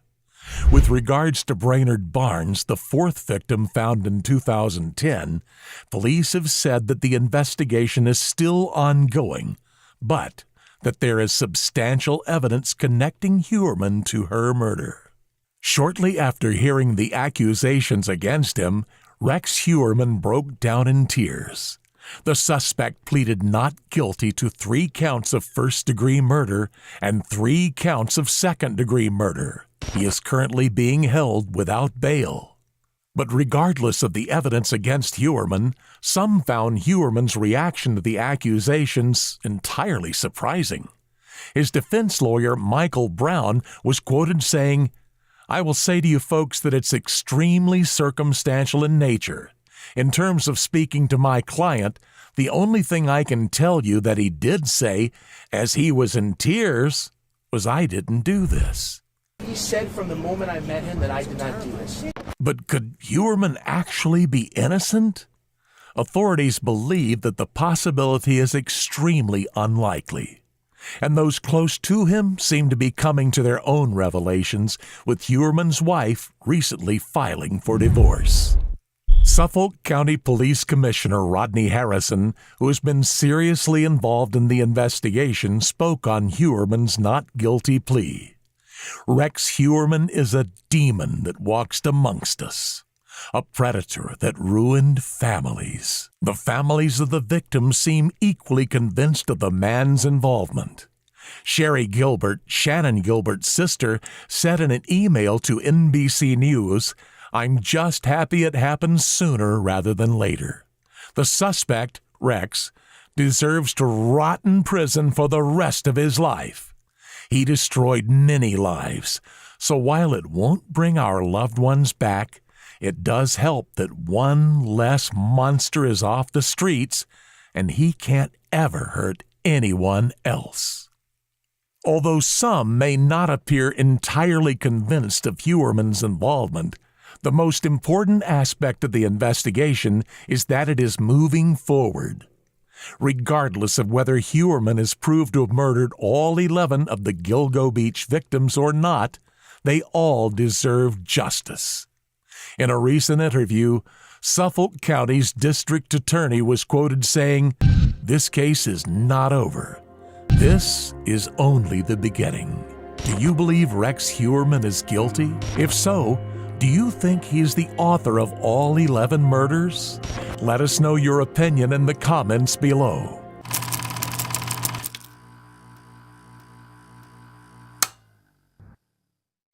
Tonight, a nationwide search for 2 missing children has come to a gruesome end. Family members confirm that the remains found on Chad Daybell's rural property in Idaho are the bodies of his stepchildren. A neatly tied, layered plastic bag buried in a pet cemetery. A bucket atop human remains. 2 cult leaders preparing for the Armageddon, and a string of suspicious deaths leading up to their arrests. This is the final chapter of Lori Daybell's story. Murderer, mother, and brainwashed cult leader. Chad, where are Lori's kids? Listen, just tell people what's happening. There's people around the country praying for your children, praying for you guys. Why don't you give us answers? That's great. That's great. Being a good mom is very important to me, and a good wife, and a good worker, and being all those things together is not easy. So I'm basically a ticking time bomb. She's lost her mind. I don't know how to say it. We're LDS. She thinks she's a resurrected being and a God, and remember the 144,000. Jesus is coming next year. So what makes her a danger to herself and to others? Threatened me, murder me, kill me. She threatened to murder you? Yes. And she said, how did she do that? She said, I can murder you. I can murder you. I will kill you because you're not Charles, and nobody will care. Lori, from what I understand, said that she has been on 21 planets, and Chad has been on 31. I wouldn't say planets, but I would just say lives. Lives. Mm-hmm. So she's had 21 lives, and he's had 31. He was a holy ghost and has had 5 lives on this earth, and she's had 4 lives. Correct. She had said that he had turned into a zombie the day before I got there. It doesn't add up. If they're in a safe place, why is she in Hawaii having a great time on her honeymoon when her children are hiding in safety? That doesn't even make sense. I think most people understand that. The woman you just saw being interviewed is Melanie Gibb, former friend of convicted murderers and cult leaders Lori and Chad Daybell. After the deaths of Lori's 2 children, Tylee and JJ, Melanie came out in an exclusive video detailing the inner workings of Daybell's Latter-day Saints-inspired cult. The recently discovered chain of events which led up to Lori's brainwashing and her children's tragic ends is beyond what anyone could imagine. When did this all begin? Did Lori and Chad kill each other's spouses in the name of a false god? And what was the motive behind the killings of JJ and Tylee? To understand the many years of tumult which led up to Lori and Chad's arrests, we need to start at the very beginning. Chad Daybell became notorious following the publication of multiple books which he authored on the subject of end times and religion, which explained his dogma of multiple lives, as well as his special place as a Holy Ghost meant to lead 144,000 chosen people to God during Christ's second coming. He started publishing in 2004 when he also founded Spring Creek Book Company in order to self-publish. I've recently released my autobiography entitled Living on the Edge of Heaven, where I tell more about my 2 near-death experiences and how that prompted me to write my novels. In 2015, Chad reported hearing a voice telling him to relocate to Rexburg, Idaho, where he moved with his former wife, Tammy. In the fall of 2018, he would meet Lori Vallow, who by then had become an avid reader of his. In 2018, Lori attended a Preparing the People meet along with Gibb. It is there she would meet her future husband and religious mentor, Chad Daybell. If you've had this Holy Ghost experience testify to you, you're on the right path. It was then that Chad set his eyes on Lori, expanding upon the mysteries of God for a whole night. Chad explained that he had lived 31 lives, and that he could see whether people were light or dark. He referred to Lori as an eternal being who had lived 21 lives. From that night on, Lori felt she had a higher purpose. Originally Lori Cox, the future cult leader had gone through 4 divorces at the time she and Chad met. She was extremely close to her brother Alex Cox, who would also go on to be involved in the crimes and Daybell's cult. Throughout her life, Alex acted as Lori's protector, and he would protect her no matter the cost. His first attack on Lori's partners was on her 3rd ex-husband in 2007, Joseph Anthony Ryan, whom Lori had her daughter Tylee with. Claiming that Ryan had been abusive towards Lori, Cox tasered him and threatened to murder him. What no one knew at the time is that Alex was capable of much more, much darker things. In 2006, Lori married Charles Vallow. A longtime Catholic ended up converting to Lori's faith of the Latter-day Saints, or LDS. The couple adopted Vallow's grandnephew, JJ Vallow, and in late 2014, they moved to Kauai, Hawaii. At least for a time, things in Lori, Tylee, and JJ's lives were stable, but this peace would not last for long. In February 2019, Lori had met Chad, and the pair would communicate daily, convinced that they had been married in 7 previous lifetimes. At the time, both Lori and Chad were married to different people. Around this same time, Lori would go on to tell Charles Vallow that she no longer cared about him or JJ, and claimed that she was the reincarnated wife of LDS founder Joseph Smith. She then vanished for almost 2 whole months, and Vallow filed for divorce, claiming that he was fearing for his life. She took all the money out of her bank account today. My truck had gone from the airport. She went to the airport and got it. So what makes her a danger to herself and to others? Threatened me, murder me, kill me. She threatened to murder you? Yes. And she's talking in a spirit. I will kill you. Spiritual. No, she's talking physically. I will kill you because you're not Charles, and nobody will care. So she at this point doesn't think you are her husband? She thinks I'm Mick Schneider. Who's Mick Schneider? I have no idea. Okay. It's the name she used. I don't know where it came from. What followed Vallow's claims is a sequence of lies, murders, and religious fanaticism, the likes of which no one could have seen coming. Curious? At The Decoder, we compile reliable sources and evidence to bring you the truth about high-profile true crime cases. If this video is answering your questions about this unbelievable case, make sure you check out our other work. Your support is what keeps us going at The Decoder. The 31st of January 2019 was the beginning of the end for Charles Vallow. Police body cam footage shows him pleading with Lori to ask for mental health help at a time when Lori's obsession with Daybell's cult was beginning to concern her husband. So what's going on tonight? Can't get in touch with our kids. How old are your kids? 6.5 and 16. Okay. How long have you been trying? 2 days. So what makes her a danger to herself and to others? She threatened me, murder me, kill me. Yes. And she said. How did she do that? My bishop right there is in the car. He was on the phone with me today when she said, "I will have you destroyed." Was what she said there. Okay, that's not a threat to kill you. Yesterday was a threat to kill me.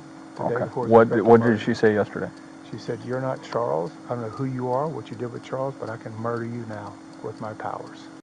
Law enforcement, however, considers to be of sound mental health, and the incident was dismissed. In February 2019, Vallow filed for divorce, claiming that his wife would kill him if he got in the way of her mission. In the early summer of 2019, Vallow went to the police once again over Lori's threats. He said, psychologically, she's gone. Something has happened to her. But Vallow was not listened to, and on the 11th of July 2019, he was shot and killed by Lori's brother Alex in his Arizona home. Fire department, what is the address of the emergency? 5531 South Four Peaks.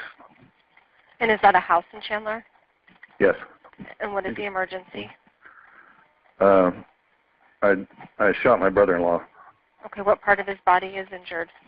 in the chest, Okay, is he awake and responsive or unconscious? unconscious. Okay, is he breathing?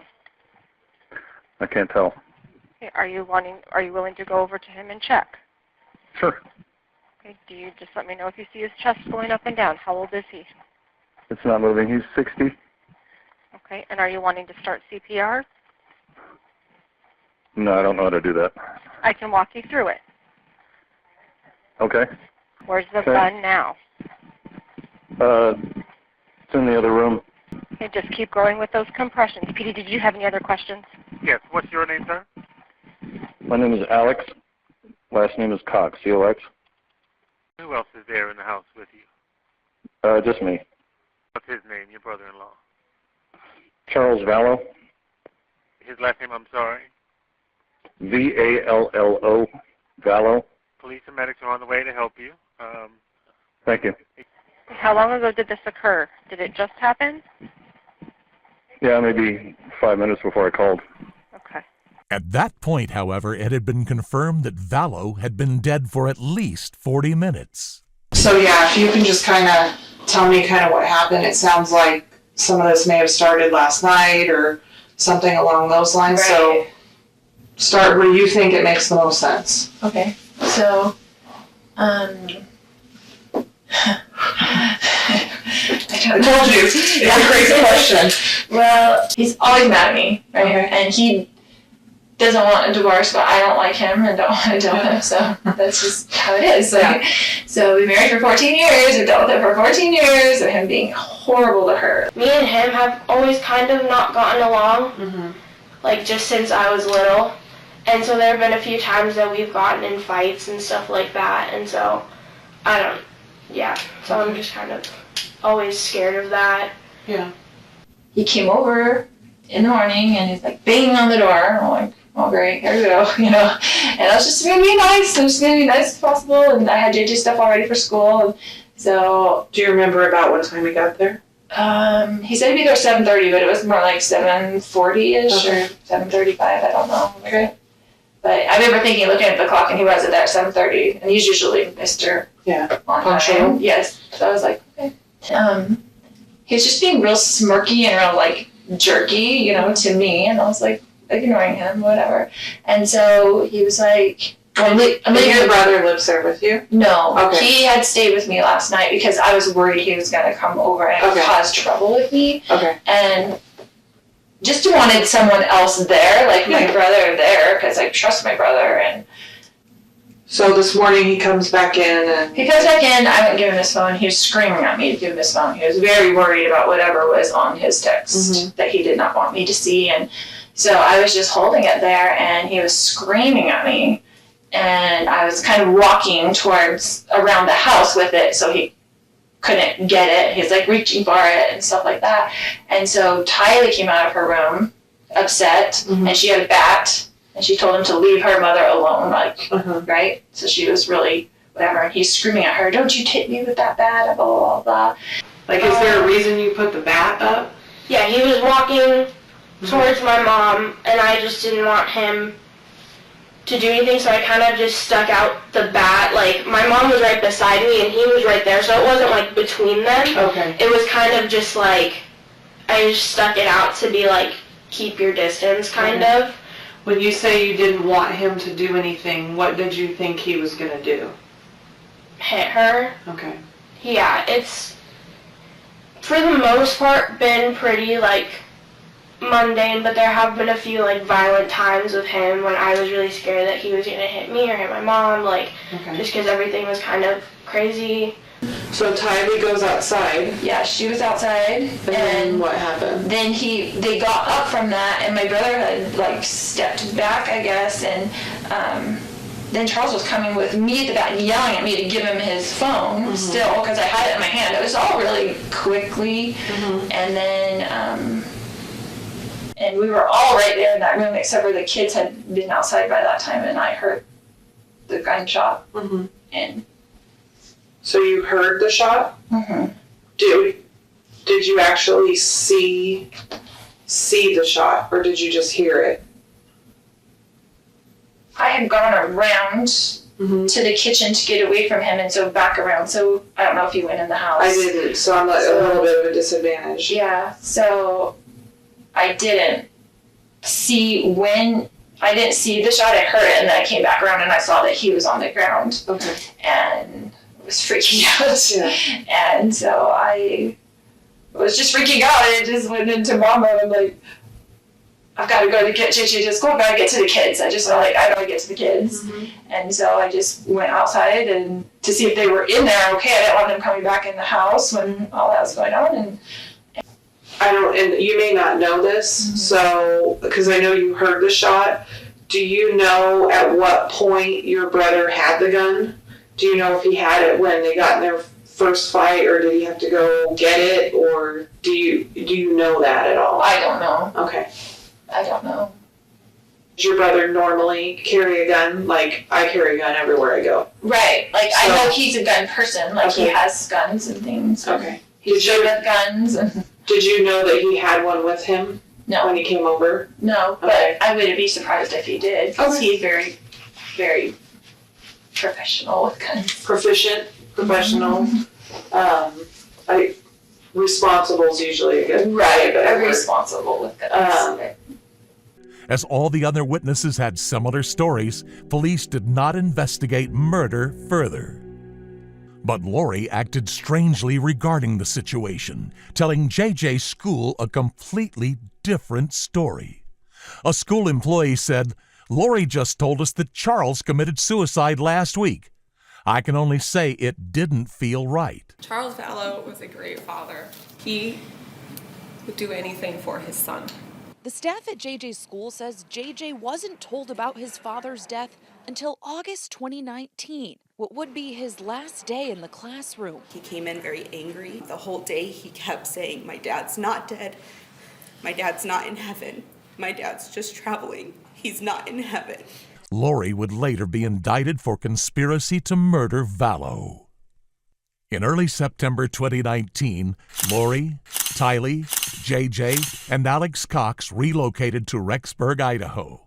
On September 8, 2019, Tylee and JJ were seen alive together for one last time. They were in Yellowstone Park, along with Lori and Alex Cox. At around 6:45 p.m. that same night, phone records show the party of four driving back to Lori's home in Rexburg. At 2:45 a.m. that same night, Alex Cox was tracked to Daybell's home. Cox left the following day at 11:53 a.m. In some suspicious text messages from Chad to his wife Tammy, he said, "Well, I've had an interesting morning.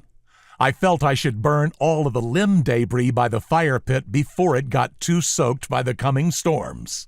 While I did so, I spotted a big raccoon along the fence. I hurried and got my gun, and he was still walking along. I got close enough that one shot did the trick. He is now in our pet cemetery. Fun times!" On the 8th of September, Daybell and Tammy had also signed an application raising her life insurance policy to the maximum amount. On the following day, September 9th, phone records once again placed Cox on Daybell's property, in the same general area where human remains would later be found. On the 22nd of September 2019, Melanie Gibb was among the last people to see JJ alive. Reportedly, Lori described him as being a zombie who climbed up on the cabinets, climbed up on top of the fridge, smashed her picture of Christ down, and then climbed up onto the upper cabinets and got in between the top of the cabinet and the ceiling. Did she speak at all about JJ? Yeah, I mean, he was all around us, and we were talking about him quite a bit, actually. What did she say? As I arrived on the Thursday, she had said that he had turned into a zombie the day before I got there. And she was pointing out behaviors of his, like, look how he's doing this, that's unusual, or look how he's doing that. And she was trying to create uncertainty in me about what I saw his behavior. Like, what do you call that? Like a doubt. A doubt. And I was looking at him, and I thought, well, I don't know, he kind of looks like JJ to me. You know, hyper and angry one minute and kind of chill or crying the next minute. Like, that's how his behaviors always were around me. On the 23rd of September, a final doorbell video of JJ alive was recorded. His last confirmed sighting was at Rexburg's Kennedy Elementary School. The following day, Lori contacted JJ's school to withdraw him, saying that she would start homeschooling him instead. On the 1st of October, Lori rented a storage unit. Surveillance footage shows Lori and Alex visiting the unit a total of 9 times during the month. The blue Rogue arrives at 2:25. You can see the timestamp says 1:25, but that's because the clocks were off, according to the facility. Lori is driving the Rogue and makes her way to the door of the building where her unit is. She gets out 2 minutes later at 2:27 with the man we believe is Chad. At 2:29, he pulls a tire out of the back of the Rogue and rolls it into the storage unit. Then 1 minute later, he and Lori both carry in together what appears to be a removable car seat. They put it in the locker, shut the door, and leave the facility at 2:32. Their entire visit is just 7 minutes. So why does this matter? Well, that same day, Brandon Boudreaux says that he was shot at in Gilbert, Arizona around 9:30 that morning while coming home from the gym. Brandon had been married to Melanie, Lori's niece, and he had a very large life insurance policy and assets totaling over $1 million. Months earlier, Melanie began spending a lot of time with Lori and her religious group. Then Melanie suddenly demanded a divorce from Brandon. The bullet missed his head by inches, and police say the person who shot at him was driving a Jeep registered to Charles Vallow. That same day, Lori purchased a ring on Amazon, the same one she is wearing in her wedding photos with Chad. A week later, Tammy Daybell called the police on a shooter outside her house. Court documents later indicate Alex attempted to shoot and kill Tammy that day. 10 days later, Tammy died in her sleep. Chad claimed that she had retired the night before with a terrible cough and died in her sleep. In a very recent release of the autopsy results, it has been found that Tammy died of asphyxiation at the hands of another. On the 5th of November 2019, just a mere 2 weeks after Tammy's death, recent widowers Chad and Lori Daybell got married on a beach in Hawaii.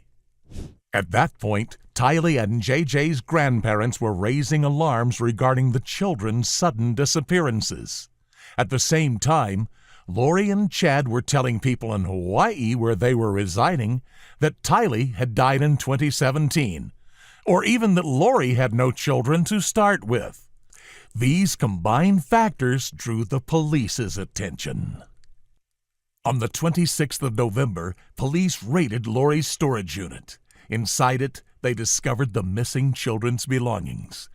There was some winter clothing in a couple of boxes, a couple of children's bikes, and in the winter clothing, there was a couple personalized blankets. It had the pictures, looked like family pictures that were sewn onto the blankets. Okay. The next day, they served a search warrant for Lori and Chad's Rexburg residences. When the authorities arrived, however, they found them deserted. On the 6th of December, Melanie contacted Rexburg police. Supposedly, JJ had been residing with her. She came clean, saying that she had been told to lie about the child's whereabouts. In their effort to locate JJ, police discovered that Tylee had also been missing. 5 days later, as police were beginning to gather evidence in the Daybell case, Tammy Daybell was exhumed, and an autopsy was performed on her body. The results, however, remain unknown to the public. On December 20th, police announced JJ and Tylee's disappearances as possibly linked to Tammy Daybell's death. Chad and Lori are named as persons of interest. But they stay quiet. In spite of a $20,000 cash reward offered by the children's grandparents for their whereabouts and Daybell's family pleading for him to cooperate with law enforcement, both he and Lori refuse to utter a single word. Chad, where are Lori's kids? What happened to Tammy, Chad? Can you tell us what happened to Tammy? Why have you guys been in Hawaii for so long? Listen, just tell people what's happening. There's people around the country praying for your children, praying for you guys. Why don't you give us answers? That's great. That's great. That's great that they're praying for you, praying for your kids. What? You have nothing to say? Did you do something to your children? Are your children still alive? That's a simple question. I've got 3 kids of my own. I can tell you every minute where my kids are at. Where are your children? What do you guys plan to do now? You have 5 days to get your children in front of a judge in Rexburg, then what? Are you guys innocent of any crimes? Have you committed any crimes? Chad, you guys have a lot to say on your podcast. You don't have anything to say now? Lori? After Lori failed to present JJ and Tylee to Rexburg's health department, a $5 million warrant for her arrest was produced. She was seized and brought back to Idaho from Hawaii. On the 20th of February 2020, she was charged with 2 felony counts of desertion and non-support of dependent children. On her first hearing on the 6th of March, her bail was lowered and set to $1 million. In May 2020, an exclusive interview with Melanie Gibb was released, discussing her time with Lori and Chad Daybell. Supposedly, Lori had said of JJ that he was in the way of her and Chad's mission. Also, in May 2020, on the 8th, Alex Cox died of natural causes. The night before his death, Cox reportedly said, "I think I'm their fall guy." He would have been essential in finding out what happened to Tylee and JJ. On the 9th of June 2020, police searched Daybell's Rexburg property. Within hours, they found human remains. They removed the rocks, and underneath the white rocks was some thin wood paneling. Okay. And what did you observe them do with that paneling? They removed the paneling. Okay. And then what did you observe? Initially, as soon as they removed the paneling, I could smell the odor of a decomposing body. Once they removed some soil, there was a black, what I can best describe as a black plastic bag with a round object protruding through the dirt. Okay. What did you observe the ER team do after you saw that? They dug a little bit more around the round object, which appeared to me to be the crown of a head, protruding through the dirt. They used a small, sharp instrument to cut through the black plastic. Okay. And what did you observe when they did that? There was a white plastic underneath the black plastic, and they also used the white instrument to cut through the white plastic. Okay. And what did you observe when they did that? I observed what looked to be brown human hair. Okay. It was what appeared to be a small body tightly wrapped in black plastic, covered in duct tape. Okay. I'm pointing to a fire pit on Mr. Daybell's property, just northwest of the fire pit. There is what we've referred to the pet cemetery, and it's just north of the pet cemetery where I helped excavate. What did you observe? I had been away from that area, but when I returned to that area, they had already dug down and located what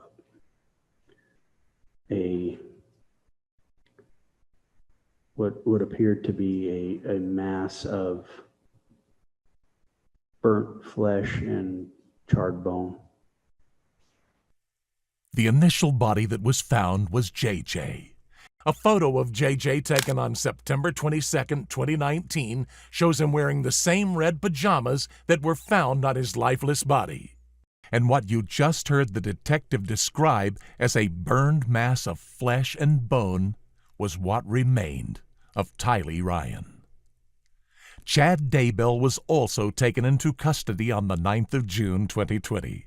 His bail was also set at $1 million after next day's hearing. During Daybell's hearing, a recorded phone call between Melanie Gibb and Lori was released. In it, Gibb presented concern for JJ and Tylee. The conversation saw Chad and Lori confronted by a member of their group for the first time. Hello, sweet Melanie. Hi, Chad. Hey, Lori.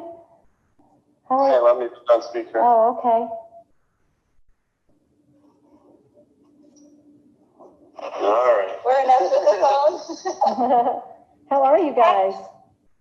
We're okay. How are you doing, babe? I'm doing pretty good, thanks. I was wondering, where are you guys? We're just hanging out. Hanging out? Are you in Idaho? We're near Idaho. Oh, okay. I just wanted to ask you a question, if you don't mind, Lori. Yeah, of course, honey. I want to know, you remember we talked about JJ going to Kay's house, and you told me they went there, and now he's not there? I was wondering what happened. Well, I had to move him somewhere else because of her actions. So Was she doing something? Like, was she trying to come get him or something? Or like trying to kidnap him? well, she said that lots of times before, but Okay. When I asked Chad the other day, I was like, hey, where is JJ? And he said, for my security, he didn't want me to know. So is there a reason I should be in danger to know where he is? no, it's nobody. It's his danger. It's the danger that there's people after me. Okay. We just felt that if you knew, that puts you in a danger. Well, just in a bad position. Bad position. Everybody, if they don't know anything, then they don't have to say they know. Right. So you're just worried. Okay. I'm just to keep him protected and keep you protected. And keep everybody else good. I appreciate that. Well, I was wondering why you told the police why he was with me.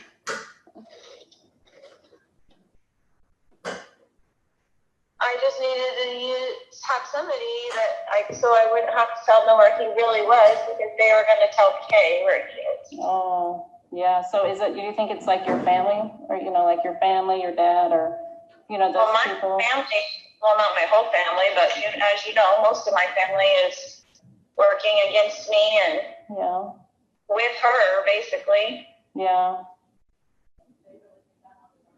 Is JJ safe? He is safe and happy. I did have a question that I asked Al at one point, your brother, if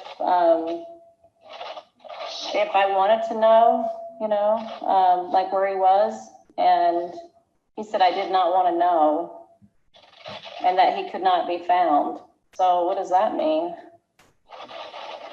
I don't know why he would say that, but it's the same story. Like I don't even want Al to know. I don't want anybody to know, so that nobody has to be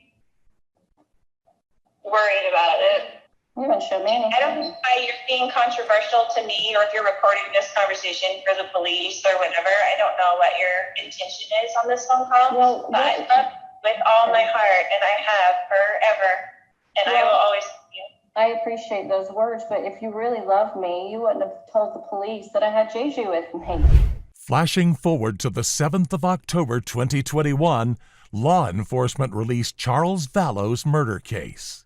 Lori was accused of conspiracy to murder her ex-husband, on top of her other convictions relating to Tylee and JJ.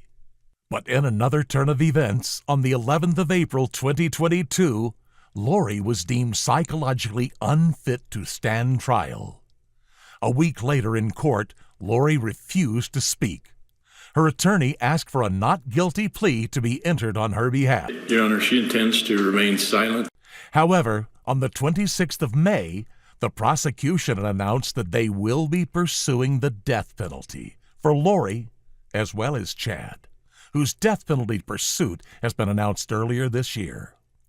At this point, Chad is also accused of Tammy's first-degree murder. Lori's trial began on the 3rd of April 2023. There's no release date for Chad's. No one except for Lori and Chad Daybell, as well as the deceased Alan Cox, will ever truly know what happened to the unfortunate JJ and Tylee. The children's manners of death have not been released, and when it comes to Tylee, it is unlikely that we will ever know unless either of the Daybells decide to break their unrelenting silence. What is known is that based on the state of Tylee's body, she had been cut up and burned prior to being buried. Strikingly, it is known that Daybell used to work as a grave digger. As for a motive for the killing of the two innocents, well, no one really knows. Friends of Lori suspect that Tylee was viewed as a liability, that having been there on the day Charles Vallow died, she might have known too much about her mother's and uncle's involvement. Others believe that the children represented some of the dark spirits that the Daybells claimed to be seeing. Perhaps that in itself was a good enough reason for the fanatics to end their lives. What remains clear is that no matter Chad and Lori's eccentric beliefs, there is no right reason for killing two children. There is no reason both their spouses should have died. And there is no good reason for the chain of destruction that the Daybells have left in their wake.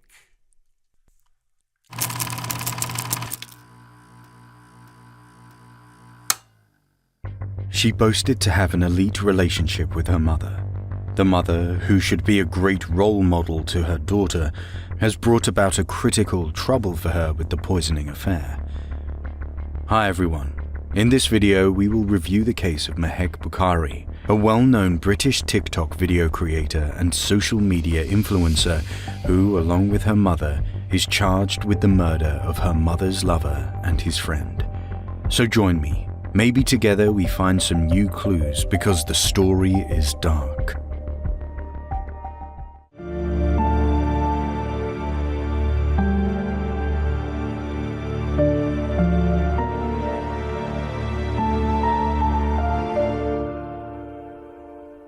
With the emergence of social media platforms, many individuals discovered a new way to communicate with others, expressing themselves by posting videos and receiving views and likes.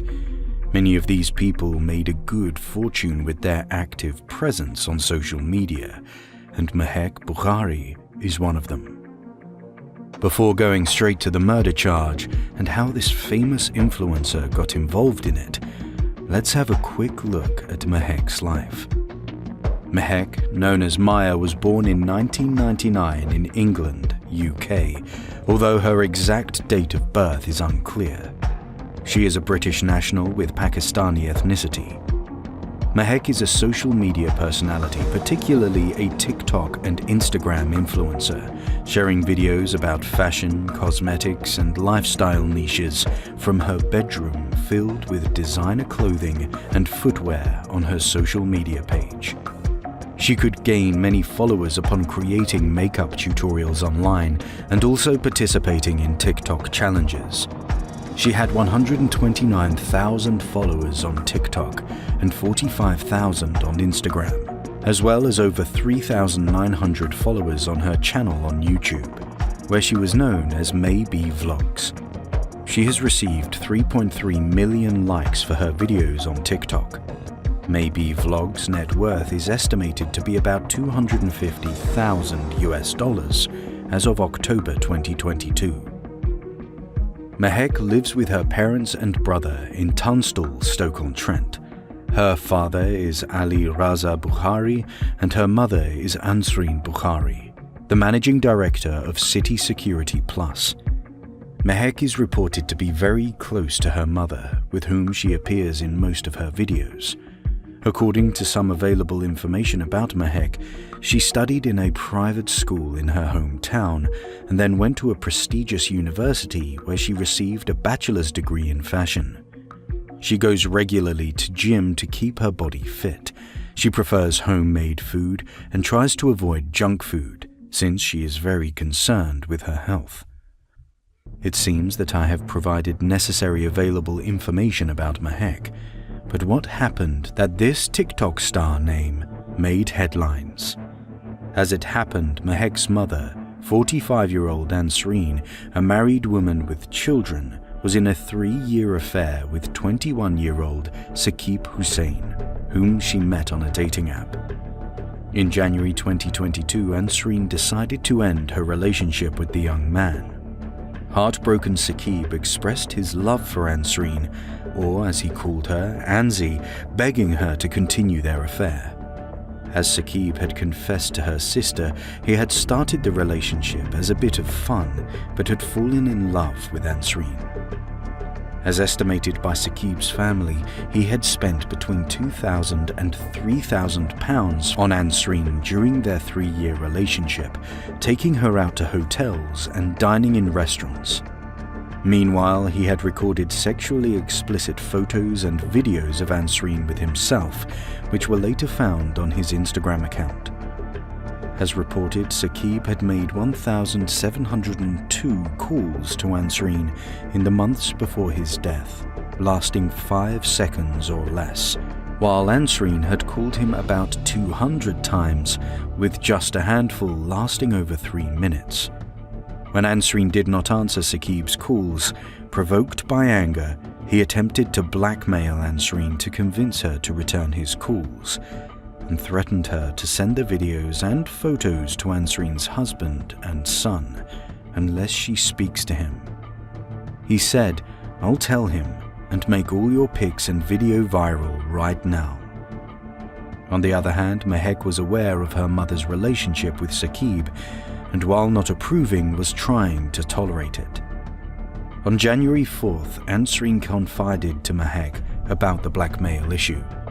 The existence of explicit materials would not only break Ansreen's marriage, but would also destroy Mehek's relationship with her father, as well as her reputation as an active and successful social media influencer.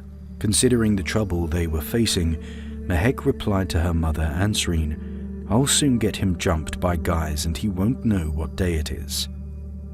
Then the tragedy goes on. Mehek contacted Saqib, setting a trap for her mother's younger lover. She convinced Saqib to release the explicit videos and pictures and receive up to £3,000 in return.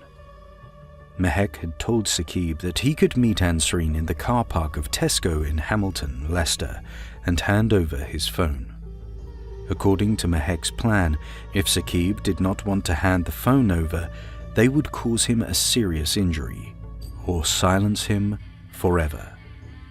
Saqib's sister, Sana Hussein, who once had met Ansareen outside a hotel and told his brother to not continue his relationship with a married woman, later stated that upon hearing the meet-up plan from Saqib, she had warned him about the danger of such a meeting and the possibility that someone would rush him. It was a chilling and heartless plan, right?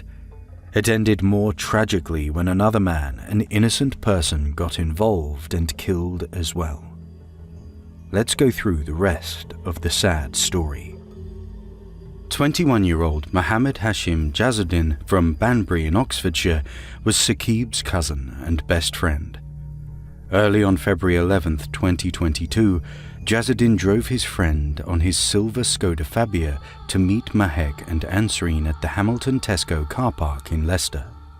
As soon as reaching Tesco car park in Leicester, they spotted two cars waiting there with people wearing balaclavas inside.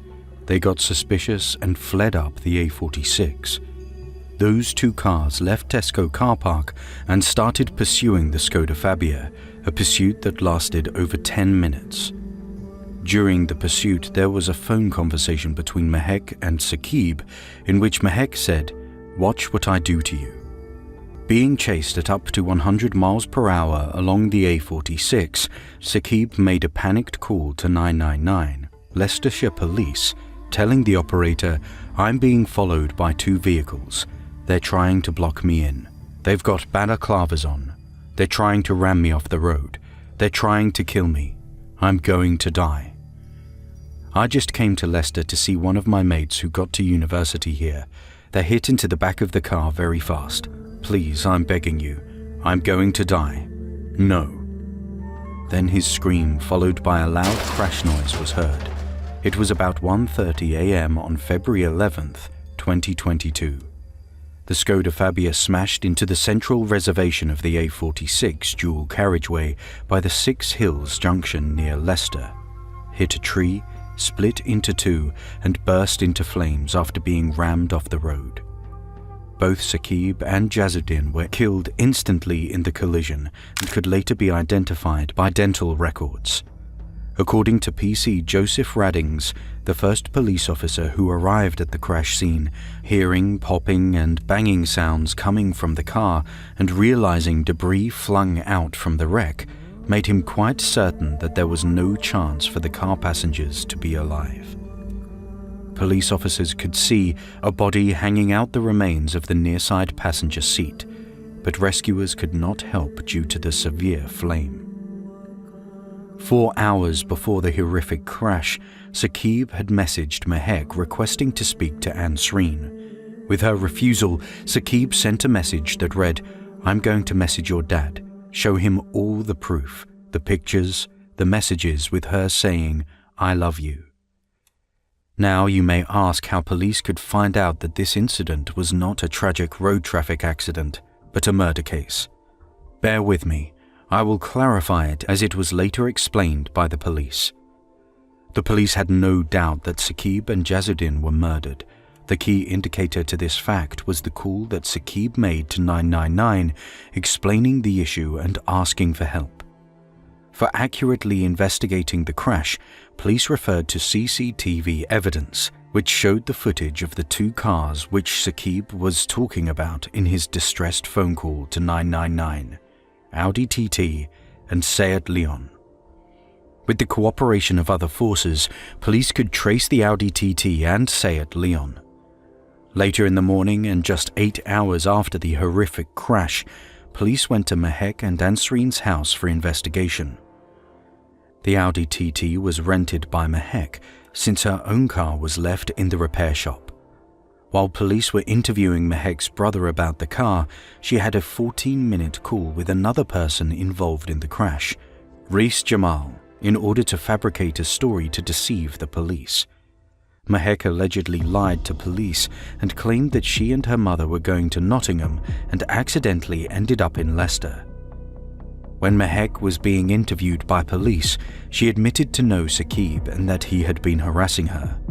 She did not mention her mother's affair with Saqib, pretending that she herself had met him once and had exchanged numbers since she had thought he was a nice man. But later, Saqib had started circulating fake pictures of both her and her mother and asked for £2,000 to £3,000 to stop harassing her. Moreover, Mehek claimed that Saqib had threatened to kill her father and brother. She stated that she was to meet Saqib at the Tesco store, but he did not show up. Then she drove up the A46 with her mother, where she saw a blue car disturbing a silver car. She said she did not know Saqib was inside the silver car, and she had not seen the driver of the blue car. She alleged that later they saw the crash scene with the silver car on flames, and she burst into tears at the sight of the wreck. While arresting Mehek, police told her to hand over her phone and the code to unlock it, and she provided a wrong PIN number to hide her involvement in the murder. Meanwhile, tracing the Seat Leon led police to 6 other individuals involved in the crash. Natasha Akhtar, 22, the owner of the Seat Leon, Rees Jamal, 22, Rakan Karwan, 28, Mohammed Patel, 20, Sanaf Gul Mustafa, 22, and Amir Jamal, 27, were the people arrested, along with Mehek and Ansreen. Rakan Karwan was driving the Audi TT with Mehek, Ansreen, and Patel as passengers. Rees Jamal was the driver of the Seat Leon that collided with the Skoda Fabia, with the rest of the group as passengers. As later prosecutor Collingwood Thompson KC told the jury, all 8 had been charged equally with murder because of their alleged intentions on that night. They have all admitted to having been in one of the 2 cars chasing the Skoda. However, according to the prosecutor, they did not have any chance to lie because the data retrieved from their mobile phones are a reliable evidence of their involvement.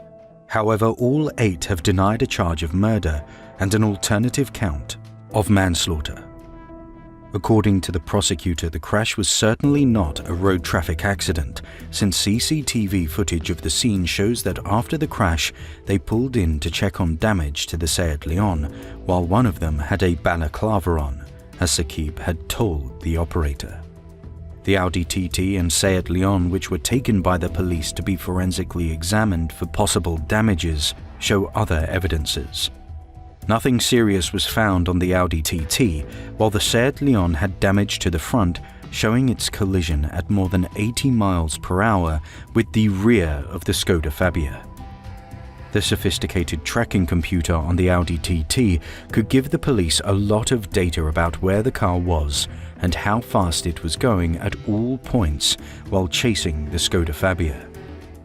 Moreover, cameras on the M6 could record Akhtar's Seat Leon automatic number plate, which led to her arrest when she pulled into a petrol station near Junction 5 of the motorway near Castle Bromwich. On the other hand, Ansreen Bukhari's husband, Ali Raza, has told Leicestershire police that he was not aware of his wife's affair for the past 3 years, and even did not know she was in a relationship with anyone. But he remembers that once, 4 or 5 months before February, someone with the name Saqib had sent him a comment on his TikTok account, telling him his wife was having an affair.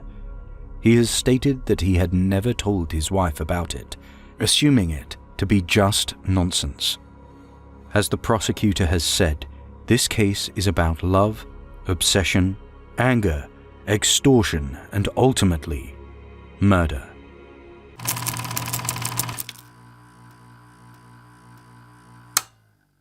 Cool, calm and callous, Tarakjot Singh strolls into the Mile End Bunnings with murder on his mind. He signs the COVID check-in, then walks the aisles in search of the perfect tools. The 23-year-old knows exactly how he plans to kill his nursing student ex-girlfriend, Jasmine Kaur. People are rarely who they first seem to be. Whether they are your friend, colleague, or even partner, there are many layers to a person, some which are better left unknown. Because the truth is, you never know what someone is capable of until they are pushed to their limit. In the space of just a few hours, a once loving relationship can turn into a horrific murder. This is the tragic story of Jasmine Kaur. In 2016, a young man left his home village of Balala to pursue his dream. Like many other men his age, Tarakjot Singh moved his life from the Samrala region of India to the city of Adelaide in Australia. Singh had enrolled in UNISA University, where he would go on to study computer science. It was there he would later meet 21-year-old Jasmine Kaur. Originally from Naranga, India, Jasmine's family had moved to Adelaide. She too was a UNISA student undergoing a nursing course. Kaur and Singh's relationship was relatively short, lasting only 9 months. But in spite of its length, it proved to be rather intense. Singh, it turned out, had very strong feelings for Kaur from quite early on in the relationship. Perhaps his feelings were too strong. Kaur did not reciprocate these feelings, however, and as time went on, began to notice some increasingly concerning behaviors manifesting in Singh. He had become very controlling and possessive, desiring to know everyone Jasmine conversed with or saw. He felt entitled in intruding upon his girlfriend's life, in spite of Kaur's numerous attempts at stopping him. She endured his behavior for a while until she just couldn't take any more. On the 28th of January 2021, Jasmine Kaur entered a police station with the intention of filing a report. She was clearly distraught. In an act of courage, she decided to provide a statement to the police informing them about Singh's obsessive behavior. In a direct quote, Kaur stated, "He was over-possessive and wanted to control who I spent time with." She also established that she had broken things off with Singh on the 4th of January 2021. However, she explained Singh did not take the breakup well. Instead, he threatened suicide. Although not uncommon amongst possessive personalities such as Singh's, the suggestion of suicide was not just an empty threat in his case. It turns out the student had recently spent some time in a short-term stay mental health unit. In her statement, Kaur detailed some of Singh's excessive behaviors. She wrote that if Singh got upset over her going out with friends, she would be asked to return immediately and abandon her plans. As a result of Kaur's statement, Singh was cautioned for stalking in February 2021. From then on, if he were to be reported again, Singh risked being arrested and registered as an offender. So he stopped stalking Jasmine and made a much worse plan instead. In early March 2021, Singh headed over to a local Bunnings store where he would make a string of very suspicious purchases. He bought a shovel, cable ties, gaffer tape, gloves, and a jerry can. In the CCTV footage obtained from the store, Singh can be seen strolling casually through its aisles. He even asked a store worker for help before checking out. A more skeptical employee might have noticed the strange correlation between the objects in Singh's basket, but on that day, no one did. Singh felt relieved. The first step of his plan was over. His second step, which he also ticked off successfully, was borrowing his friend's car and swapping out his SIM card. The easiest part was over with.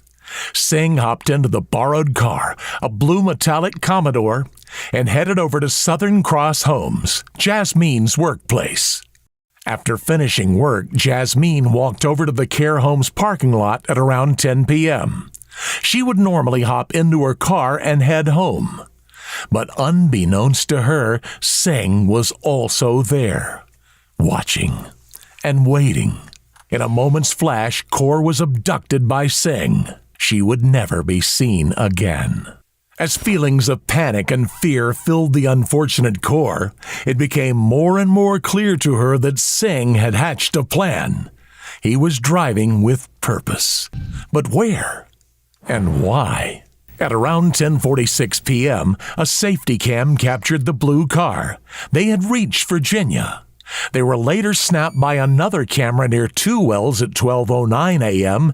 and as they passed Port Wakefield at 12:40 a.m. By this point, Singh had been driving for almost 3 hours. Try imagining the terror going through Jasmine Kaur's mind as the man she once thought she loved drove her further and further away from everything she knew and into a world of darkness. At 3:07 a.m., 5 hours and 650 kilometers away from where Jasmine Kaur was last seen alive, Singh's car was snapped by another road camera as he passed through Sterling North. Singh then stopped near Death Rock in the Flinders Ranges. Kaur's hands and feet were tied, and she was blindfolded. Then she waited. As Kaur waited, terrified and deprived of movement, Singh would begin one of the final steps of his evil plan. With his newly bought shovel, Singh dug. Hours went by as Singh kept digging, and Kaur's fear kept growing. Not knowing what she was about to endure was much, much worse than everything she had gone through before. Singh then placed Kaur in the newly dug hole and began piling dirt on top of her conscious, fully awake body. Yet in spite of her screams of terror, and in spite of the hellish experience that Singh was actively putting the woman through, he did not stop. In the wee hours of March 6, 2021, Jasmine Kaur was buried alive. After completing his grisly plan, Singh dumped Kaur's belongings, along with cable ties, tape, gloves, and a balaclava nearby. Singh's car was snapped by a camera as it passed the other way, almost 12 hours after the first photo was taken on the 6th of March at 2:27 p.m. If you take out travelling time, that leaves about 8 hours to bury Jasmine, and a considerable amount of time unaccounted for. In Adelaide, Kaur's family became concerned over her not attending work that day. Her car was found in her workplace's parking lot. Thus, the Kaurs walked into Henley Street Police Station and declared Jasmine missing. After getting home on March 6th, Singh is almost immediately questioned by police officers regarding Kaur's disappearance. He stated that he could not remember the last time he saw Kaur and that he was home the night of the murder. However, it would only be a day later, on March 7th, that Singh declared Kaur was indeed dead. However, the man said he had nothing to do with it. Singh told law enforcement officers that Kaur had taken her own life and that he had been the one to find her. Feeling sorry for Kaur, Singh decided to bury her himself. Singh then proceeded to lead officers to Kaur's exact burial spot. Upon arriving in the Flinders Ranges, officers found Kaur's shoes, glasses, and work name badge, and were then led to something much worse. The following day, on March 8, 2021, Singh was arrested and charged with Jasmine Kaur's murder. In a text that Singh had written to Kaur but never sent, the killer wrote, "Your bad luck is that I am still alive. Wait and watch. Each and every single one will get the answer." In a tragic turn of events, Singh's threats could not have turned out to be any more truthful. Before the trial took place, Kaur's family held a memorial at her burial site in mid-March 2021. They laid flowers, teddy bears, and candles at Jasmine's grave in the hopes of turning the site into a place of rest, which reflected her. May your soul rest in peace wherever you are. If you're watching us, love you and miss you a lot. The family also planted native plants and trees as a reminder of Kaur's legacy. Jasmine's relatives commented on the tragedy of her death, with her sister stating, "We're feeling very strange, as we never thought in the rarest of dreams this could happen to our Jasmine. And she would say goodbye to this world in such a tragic way." She said, "I'm missing the conversations and the family times we had together." But not everyone was ready to let go at that moment. Although all the way back in India, Singh's mother expressed her unrelenting support for her son, who had pleaded not guilty. Singh's mother detailed a radically different version of the events which had taken place as told by her son. According to Singh, the two wanted to get married toward the end of the relationship, but Kaur's family did not approve the match. Supposedly, that was when Jasmine tried to slit her throat. In an act of mercy, Singh's mother said her son presumed Kaur dead and buried her. The woman went on to say, "We pray before the Almighty to save our son. The only mistake he did was of burying the girl, and that he did so in too depressed state of mind." Had the girl's family members agreed to their marriage, both had been tied in a happy relationship, and the end would not have been so horrific. Singh initially pleaded not guilty of Jasmine Kaur's murder, maintaining that he had only buried her already dead body. However, as autopsy results revealed, that had not been the case. Essentially, Kaur had suffered a terrible, agonizing death through asphyxiation and inhaling dirt. As evidence kept mounting up against him, Singh changed his plea from not guilty to guilty just a month before his trial was scheduled to start in March 2023. No, we are not surprised. We know from the day one that he is guilty, but he was denying from a long time, but we are happy now that he pleaded guilty. During the trial, Justice Adam Kimber described Singh's murderous behavior as horrific and callous in the extreme. The judge went on to say, "I am unable to find words to adequately describe how Ms. Kaur must have felt when you placed her in the grave and buried her. The terror she felt when she was abducted, restrained, and kept in the car during the long drive to Morilana Creek is difficult enough to estimate. I cannot describe the terror Ms. Kaur must have been experiencing when she realized you were burying her alive." Although Singh did not divulge details of exactly how he went about abducting and burying Kaur, the court felt that the evidence, along with Singh's guilty plea, were sufficient for sentencing. Moreover, Justice Kimber stated that the evidence showed that Kaur had clearly endured extreme suffering during the lengthy car trip from Adelaide to Flinders Ranges. It turned out that during the drive itself, Kaur was bound and gagged, unable to see or where she was or understand where she was going. The drive must have taken several hours.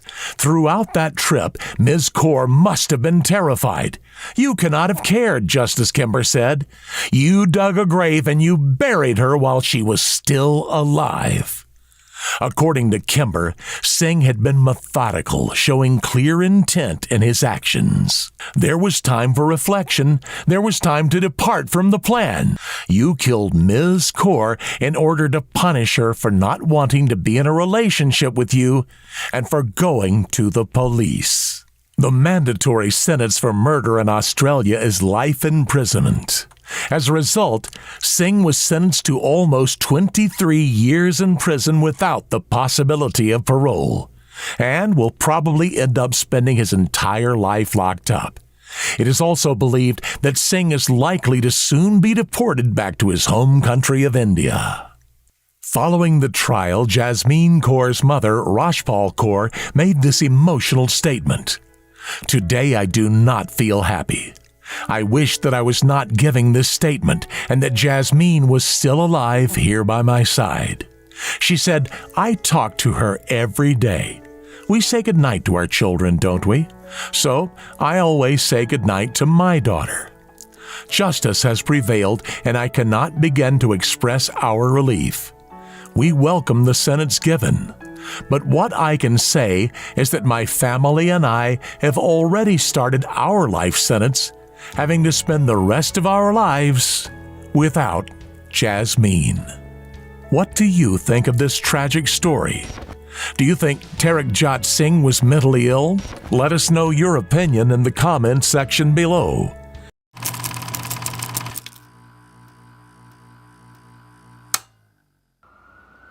Station is 365 Main, crossing of Folsom and Harrison. Family not alert, responding control. A main street in the city of San Francisco covered in trails of blood.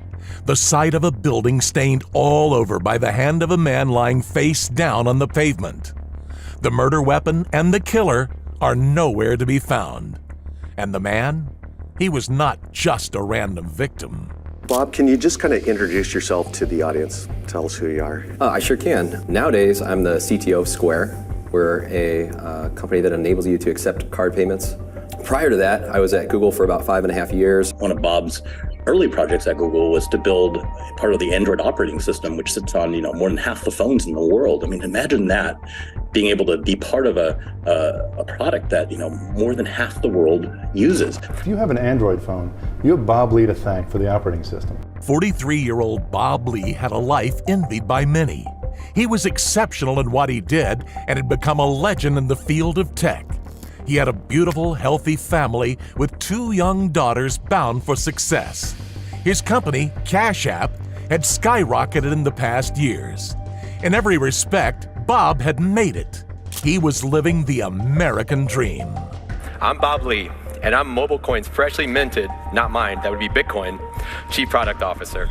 But behind closed doors, Lee would turn to illicit substances and partying. His hidden persona did not make him any less popular, though. In fact, it made him even more likable. Some nights, Crazy Bob, as he used to be called during his college days, would come out to play, and everyone loved it. Things were going well for Lee. Too well, perhaps. Recently, Lee had moved to Miami from San Francisco.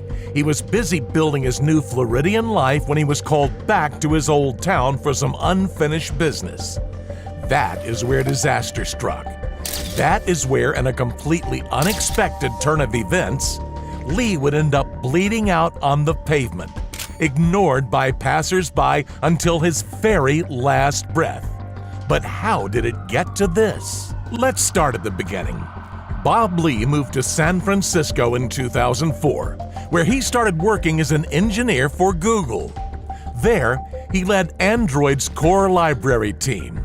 Soon enough, Lee had become the founder of the world's most used operating system. By 2010, Lee had become well known in the tech world. It was then that he joined Square, a payment processing company and a massive stakeholder in the tech and online payment industry. In 2011, only a year after joining the company, Bob was promoted to Chief Technology Officer.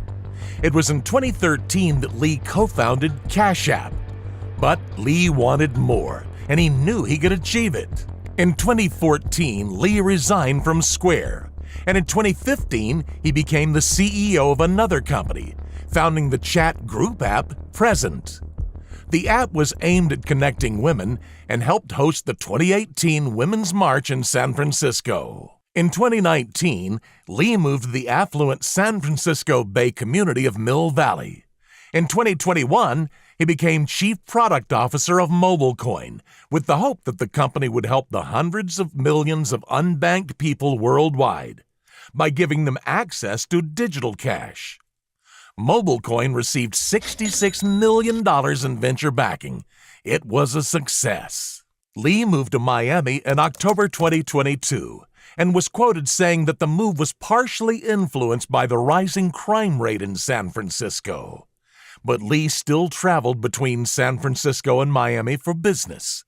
It would be from one of those trips that Lee never returned. On the 3rd of April 2023, a friend of Lee's called Witness 1 for privacy reasons arrived at an apartment where they would meet Lee amongst others. The apartment was in the 1500 block of Mission Street in San Francisco. Lee, Kazar Elisanya, and Nima Momini, her brother, had all been drinking when witness number 1 arrived. The witness recognized Elisanya from a previous encounter and remembered knowing that her marriage was on the rocks. The witness and Lee later went over to Lee's hotel room where the witness overheard a conversation between Lee and Momini. The phone call was very intense, with Lee reassuring Momini multiple times that Elisanya had not taken drugs and that nothing inappropriate had happened. Sometime later, the witness and Lee headed over to the witness's apartment. At 8:31 p.m., a white BMW pulled into the Millennium Tower luxury condominium high-rise, also located on Mission Street. Elisanya owns a unit in the building, but it is unclear whether or not she was home at the time. A man identified as Momini was seen entering the skyscraper. 4 hours later at 12:39 a.m., Lee was seen entering the Millennium Tower as well. After another hour and a half, Momini and Lee were seen leaving the apartment building together and heading into Momini's BMW. The men drove around for a bit, then parked around the 400 block of Main Street for several minutes. At 2:25 a.m., the men got out and stood on the sidewalk for a few minutes. The next time Lee was seen in the early hours of April 4, 2023, he was bleeding out. In surveillance footage from that night, a wounded Lee can be seen walking down Main Street with his phone in one hand. He was holding his side with the other. Stabbed in the side and chest, Lee was struggling to breathe and coordinate his movements. But he saw lights. He crossed the street, and for a moment it seems that he would survive.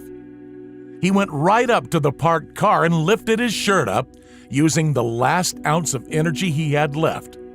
But the driver pulled away, and an exhausted Lee can be seen falling to the ground. But Bob Lee would not give up without a fight. Shortly after his fall, Lee got back up. He went back the way he came before collapsing outside 403 Main Street. At 2:34 a.m., Lee managed to call 911. His panic was tangible through the phone. He screamed, "Help! Someone stabbed me!" Lee then tried to ring the building at 403 Main Street before collapsing in front of the entryway. At 2:40, emergency responders arrived and rendered medical aid before taking Lee to San Francisco General Hospital. It was there that Lee would be pronounced dead that very same evening. An autopsy was performed. Lee had been stabbed 3 times, including one strike that punctured his heart. Yet regardless of the gravity of wounds, Lee fought until the very end. On the 5th of April, the stunned and saddened tech world showered Lee's memory with an outpouring of affection, including social media posts from the likes of Elon Musk. Most blamed the tech mogul's premature death on the rise of violence in San Francisco. Musk even went as far as to challenge San Francisco's district attorney, Brooke Jenkins, asking if the city will take stronger action to incarcerate repeat violent offenders under her administration. On the 7th of April, a suspicious man was seen prowling around the scene of Bob Lee's stabbing. The man, clad all in black and wearing a hood and a hat, appeared to be searching the area. Wheeling away a suitcase, the man searched the surrounding flower beds attentively. But the police found what the man was likely searching for: a murder weapon. Namely, a 4-inch kitchen knife, which had been carelessly discarded in the area. On April 11th, police went through Lee's devices. They found a log for a FaceTime call between Momini and Lee, along with a text message from Elisanya saying, quote, "Just wanted to make sure you're doing okay, 'cause I know Nima came way down hard on you. And thank you for being such a classy man handling it with class. Love, you selfish pricks." Unquote. It's unclear what Elisanya was referring to, but it became obvious that Momini and Lee had some sort of conflict on the night of his death. But what role exactly did Momini play in the mogul's demise? And where exactly did Elisanya fit into the picture? The answer to those questions would shock all of those in Lee's life. A few days into the investigation, police acquired CCTV footage of the exact moment that Lee was stabbed. At 2:30 a.m. in a dark spot nearby, where Lee would later be found, a man can be seen lunging at Lee with a kitchen knife. Lee was stabbed 3 times in the hip and chest area. Lee then staggered down the street, leaving a trail of blood behind him. His killer went the other way, leaving the scene. But who was the culprit? Who could have wanted a guy like Lee dead? Lee's killer would later be identified as Nima Momini. On the 13th of April at 5:05 a.m., San Francisco SWAT officers surrounded the Bessler building on Harlan Street in Emeryville. Inside the building was an unaware Momini, sleeping in his second-floor loft. The building's sleeping residents were surprised by a voice bellowing over loudspeakers, "We have a warrant for your arrest. Come out with your hands up." By 10 a.m., Momini had been placed in jail on suspicion of murder. At 12:30 p.m. that same day, the charges against Momini were publicly announced. I am here today to formally announce the charges against Mr. Nima Momeni for the murder of Bob Lee. Mr. Momeni was taken into custody without incident in Emeryville, California. He was transported to the San Francisco County Jail and booked on one charge of murder. District Attorney Jenkins also denounced the multiple social media posts speculating about the rise in violence in San Francisco. Serve to mislead the world in their perceptions of San Francisco and also negatively impact the pursuit of justice for victims of crime. The following day at 9 a.m., Momini appeared in court. Both parties agreed to postpone his hearing until April 25th, as his attorney was away at the time. The judge in the case ruled that Momini would remain in jail until his hearing without bail. Momini's attorney, Paula Canny, has gone on record saying that she believes Momini is innocent. Of course I'm pleading not guilty. He is not guilty, okay? There's a lot of drugs in Bob Lee's system. I mean, Bob Lee's system is like the Walgreens of recreational drugs. According to Canny, the CCTV footage of Momini and Lee is not clear enough to be considered evidential. But why would Momini commit such a heinous crime against a man he knew? And moreover, against a man who is important to his sister. The motive of the crime has not yet been clearly established, but evidence is mounting. In order to understand Momini's motivations, you first need to understand Momini. 38-year-old Momini is the son of Iranian immigrants and a practitioner of Zoroastrianism. Momini worked as the owner of a technological services company called Expand IT, which had its address registered as Momini's residence. Reportedly, in spite of Momini living in a loft which cost close to $1 million, his neighbors had never seen any employees on his company's premises. Moreover, although Momini claimed to have graduated from UC Berkeley, the university has no record of his ever even attending. So, Momini had always been a man of secrets, or perhaps of lies. Momini also has a brief criminal history. Namely, he was charged with illegal possession of a switchblade knife that he tried to sell. He spent 10 days in jail as a result. Recently, he had also been cited for assault. Momini's former neighbors gave polarized accounts of the man, either praising him or villainizing him. Total shock. I'm in the public relations business. We don't normally wind up working next to killers. Very warm, welcoming, very nice fellow, like any other technology consultant here in the Bay Area. Lives in a live-work loft in the heart of Emeryville's technology district, and handed us a stack of cards saying, if you ever need IT help, give me a call. While some said Momini seemed like a nice individual, others reported that other occupiers hated him. Supposedly, Momini was rude, stunk up the hallways with his cigs, was completely inconsiderate, refused to pay rent for 4 to 5 months at a time, and was just an awful human being. Moreover, Momini was apparently a tough guy, super into weapons, which he kept lying around his apartment. Allegedly, Momini even called one of his former neighbors only hours after Lee's killing. He asked him for all his alcohol, which he then likely used to numb the guilt of taking Lee's life. A few days later, Momini went back to the same neighbor, asking him to travel to Colombia with him. Court documents paint the possible motive for the murder as having stemmed from a secret relationship between Lee and Kazar Alessandra, Momini's younger sister. The possibility is corroborated by the fact that Kazar's marriage to prominent San Francisco plastic surgeon Dino Alessandra was experiencing turbulence.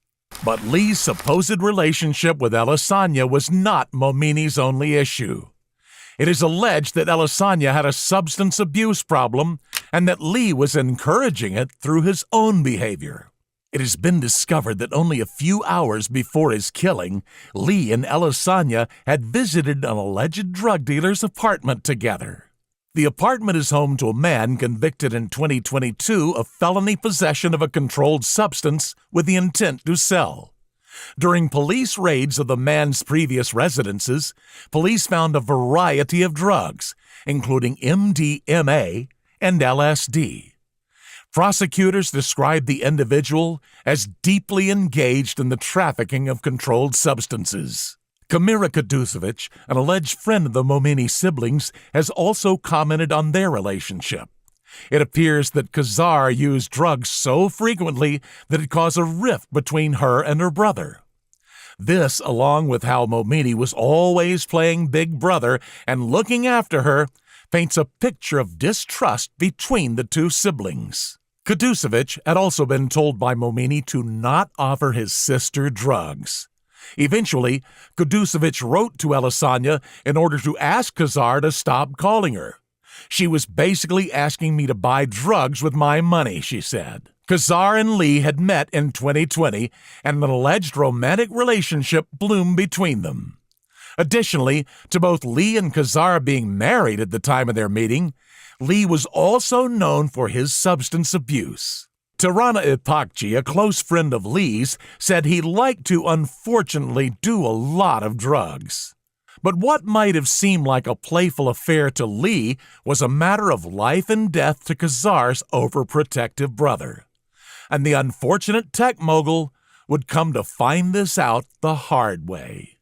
Currently, Momini is being held on suicide watch in prison, with police reporting him being severely unsettled. But this is not unexpected. Momini faces a maximum sentence of 26 years to life in prison if he's convicted on all the charges against him. On the 25th of April, Momini's attorney argued that she had not received enough evidence from prosecutors to move forward with an arraignment. Momini has not currently entered a plea. However, it is expected that he will plead not guilty.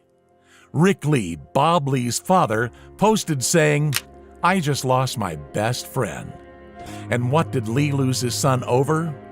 The jealousy and desire for control of a deeply disturbed man.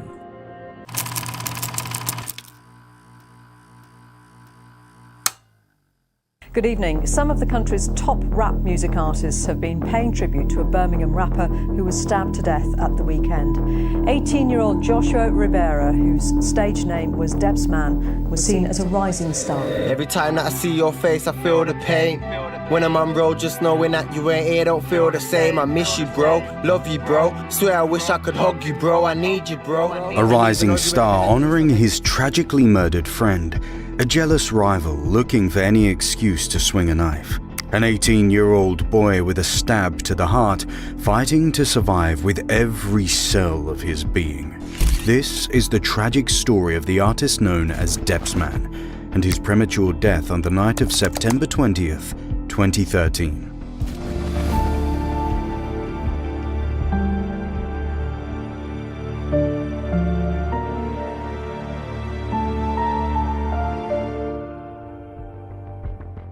Growing up in Birmingham, Joshua Rivera found fitting in difficult. He had ADHD and would often get into trouble as a young child. But as he grew into a young man, Josh distanced himself from any sketchy entourages, instead fixing on what would become his medium of self-expression: music. Yo, I gotta do me. Why would I try to be anyone else? I am myself, is only one of me. His album, Too Real, was released in July 2013.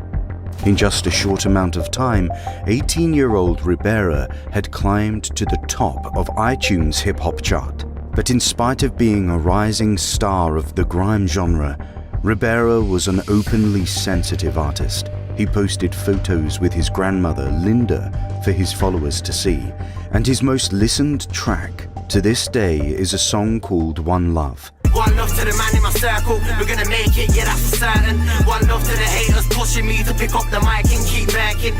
Rivera's openness and affection was comforting and inspirational to his fans.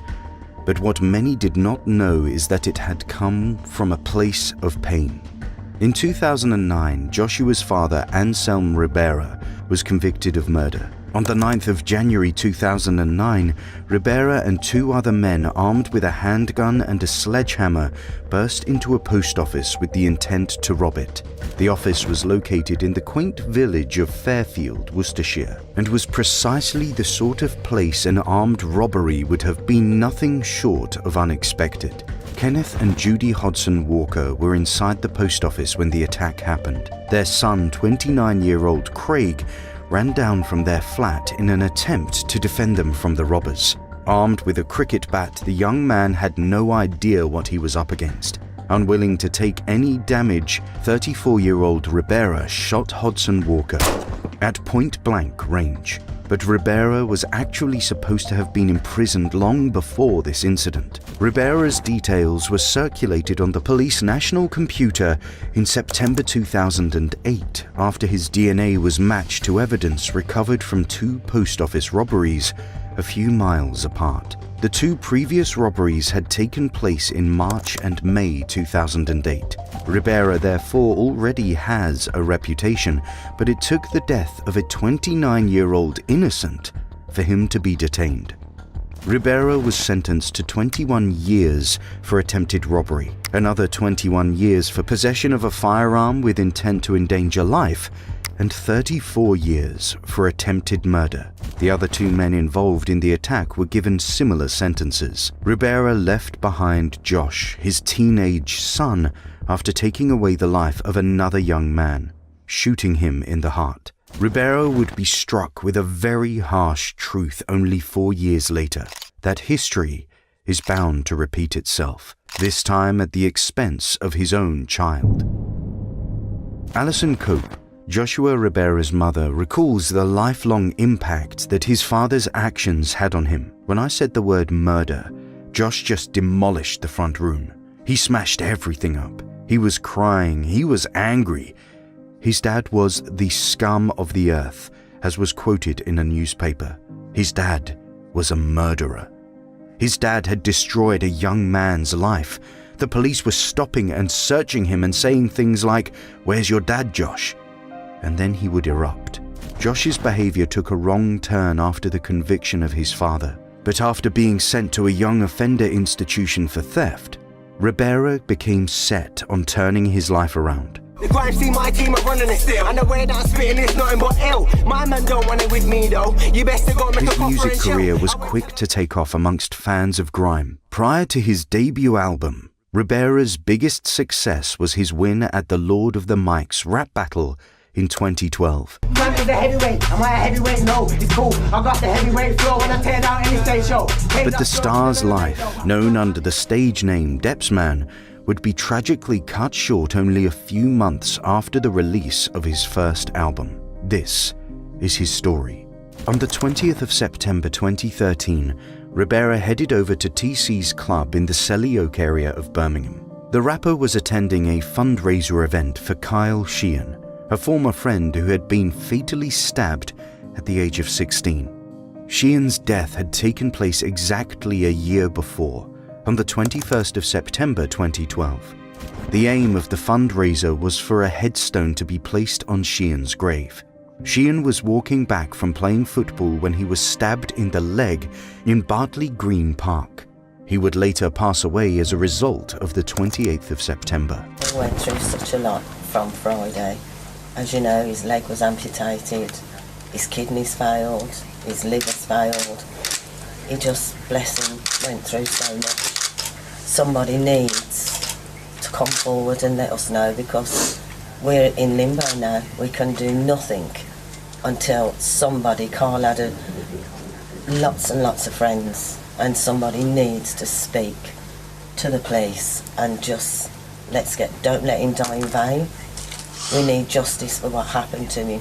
He was 16. To this day, the 16-year-old's killer is yet to be identified. We haven't got sufficient evidence to charge anybody with murder, and that's why we need people to come forward. There were 20 to 30 people fighting, and as you would probably assume, we make a number of arrests around disorders of that sort of incidents. But we know there were people stood by Kyle and would have seen him being stabbed and would have seen who did it as well. We need them to be brave today and come forward to the police. While at the fundraiser, joined by a young woman, Ribera spots Armani Mitchell, also known under the moniker Switch. They walk past each other. As Ribera walks away, Mitchell turns around and follows Ribera. A confrontation ensues, but Ribera walks away, unwilling to give in to Mitchell's taunts. As the two men pass each other again, Mitchell once again turns around and follows Ribera outside. This time a larger altercation takes place. The woman Ribera is with turns out to be Rudy Lee, Mitchell's ex, and the mother of his 20-month-old child. Ribera ends up punching Mitchell. In a fit of jealousy, Mitchell threatens to wet Ribera, meaning that he would stab him. But Ribera turns around and walks back into the club.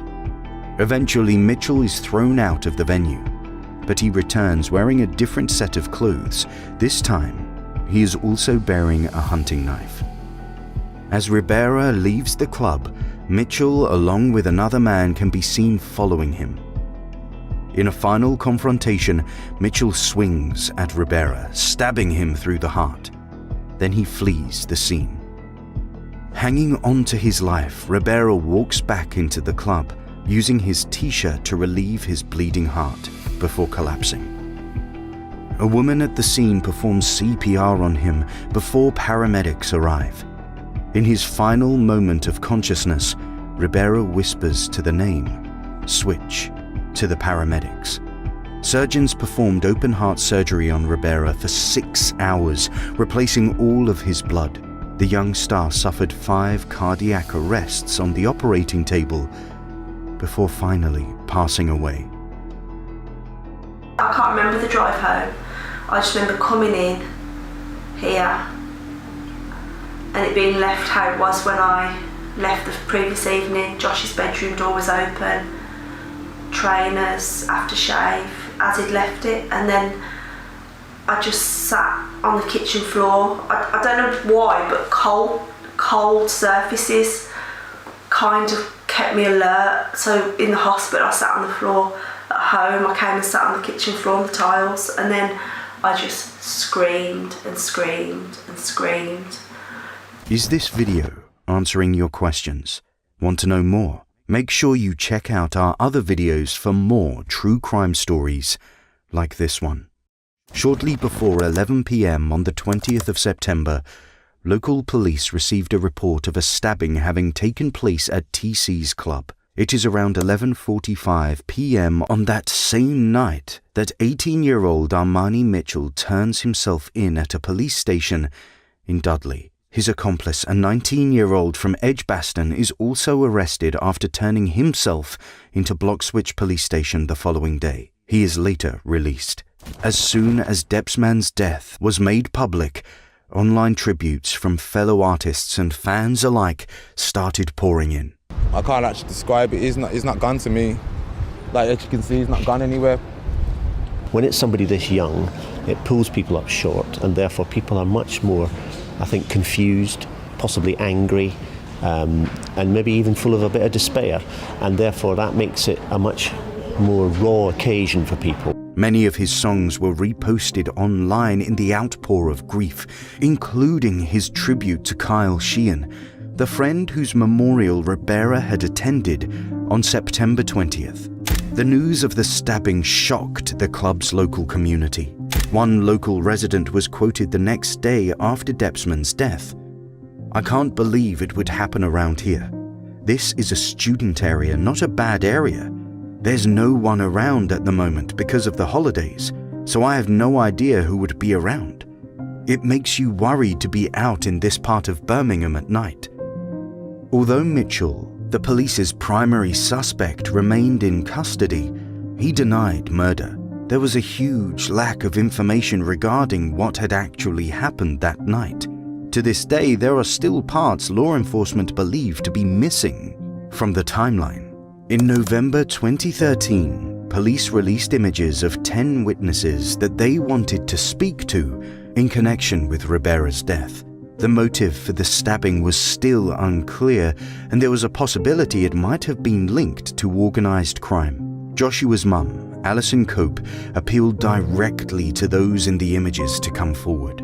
She said, "I would like to personally ask all the people shown in the images today to spend a moment imagining someone had killed you, broke your mother's heart and the hearts of your family and friends.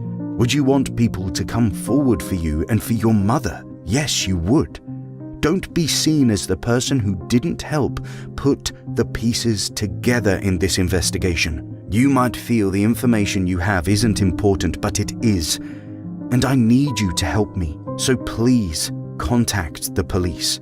A motive for the crime, however, did soon come to light, and it shocked all those grieving the unfortunate Ribera. The woman Ribera was seen with by Mitchell, Rudy Lee, was the killer's ex, as well as the mother of his child. The couple regularly argues over custody and access to the child. On the night of the stabbing, Mitchell saw Rudy Lee at the bar and confronted her over why she is not at home looking after their child. She said he held up his hand and told her she had 5 minutes to leave, or he would beat her up. She says she told him to shut up and walked away. Later that same evening, she was seen with Ribera. The motive for Mitchell's killing appeared to be jealousy and misdirected anger towards Ribera. Rudy Lee said the reason she was with Ribera was that he appeared to be very drunk and told her he felt sick, so she offered to take him home. However, it is believed that Ribera also offered Lee some sort of protection from her violent ex. The aftermath of the killing saw a swift 4-week trial, with the judge concluding, "Your criminal activity really only lasted for about 30 seconds. From the time it took to leave the club, when you took out the knife, to the moment that you used it. So I accept there was a lack of premeditation. Before you used the knife, you had already been struck once by Joshua Ribera in an earlier incident." During the trial, Mitchell denied murder, instead saying that he was carrying the knife for protection. Mitchell claimed that he closed his eyes and swung the hunting knife in a bid to scare the rapper. Unbeknownst to him, allegedly, he had stabbed him in the heart. Mitchell said, "My hand was in my pocket, on my knife. I thought if I brandished the knife he would back off and I would have enough time to run away. I closed my eyes and swung the knife in front of me so he would see it. I didn't think I had stabbed him. My intention was to scare him away. That's what I thought did happen. I got away and he was unhurt. He said it was only the next day when he handed himself into police that he was told of Ribera's fate." However, the judge argued that Mitchell deliberately lunged at Ribera with the knife, with the intent to harm him. This was supported by witnesses claiming that Mitchell had threatened to stab Ribera earlier in the night. Aless Broadfield, who knew both men, told the court that Ribera came up to her in an outside smoking area and appeared angry. She said Ribera told her Mitchell had just threatened to stab him. The judge sentenced Mitchell to a minimum of 18 years in prison. Tension spilled over into arrests at this murder trial. The victim, Joshua Ribera, was a rising music star. His fans angered and distraught at his violent death. Today there was uproar in the public gallery as the guilty verdict was read out. Joshua Ribera's mother is still in a state of shock at the death of her only son. There's no justice for Joshua because he was too special and too amazing. He could have had 100 years in prison and it still wouldn't be justice, but there's justice served for killing another person. Ribera's tragic death left a lot of friends, fans and family hurting, but he also left behind a legacy. His mother believes that Ribera died on the happiest day of his life. That same morning, Ribera had learnt how much he'd made from the pre-order sales of his album, which had hit #1 in the iTunes charts earlier in 2013. As soon as he saw it, he was so happy. He went and spent the lot on me and his family and friends, she reveals. He bought me a Michael Kors watch and had it gift-wrapped. He gave it to me saying if it wasn't for you, I wouldn't be the person I am now. And I love you forever. To the end. Moreover, Ribera's story has been used as a vehicle for knife crime awareness for the past 10 years. It is widely believed his mother's campaigns against knife crime and the awareness brought on by Ribera's death have saved countless young lives. Josh's friends say they hope his high profile will at least make people talk about knife crime. Deps is like known and he's looked up to by so many kids, and like he could like seriously like this could change everything. Yeah. Following Ribera's death, Birmingham's crime commissioner Bob Jones created anonymous knife drop-off points around Birmingham. They were aimed at youths who were concealing weapons, urging them to think twice about their actions. 9 years on from Depsman's premature death, in October 2022, McCann London brought Ribera back to life using deepfake technology. The music video featuring Ribera rapping about his life and tragic death was commissioned by the Joshua Ribera Foundation, the charity that combats knife crime in his name. The video is titled Life Cut Short, and it features an eerily lifelike version of Ribera rapping about the events of the 20th of September 2013. Before the night when everything ended and it tore my family apart. Before the night we went to remember, bro, when I died to a bleed in the heart. The lyrics to the song were ghost-written by Midlands rappers Shadow CV and T. Rhodes. The project benefited from the support of Ribera's mum. My name is Alison Cope. I'm an anti-knife campaigner and I'm Depsman's mum. Using technology, I have brought my son back to deliver this message from beyond the grave. The anti-knife campaign played in schools all over the UK in hopes of educating a future generation against knife crime. The video also played in 65 prisons. Alison Cope, Depsman's mother, said of the campaign, "I just received a message from a young man who was going out last night with a knife to deal with a situation. He watched the video and told me he just couldn't go out with the knife because it wouldn't be worth him losing his family." What is your opinion on this tragic story? At The Decoder, we compile videos based on multiple credible sources to bring you the truth about true crimes. Your support is what keeps us going, so make sure you like, subscribe, and hit the notification bell on your way out. And we will see you next time on The Decoder.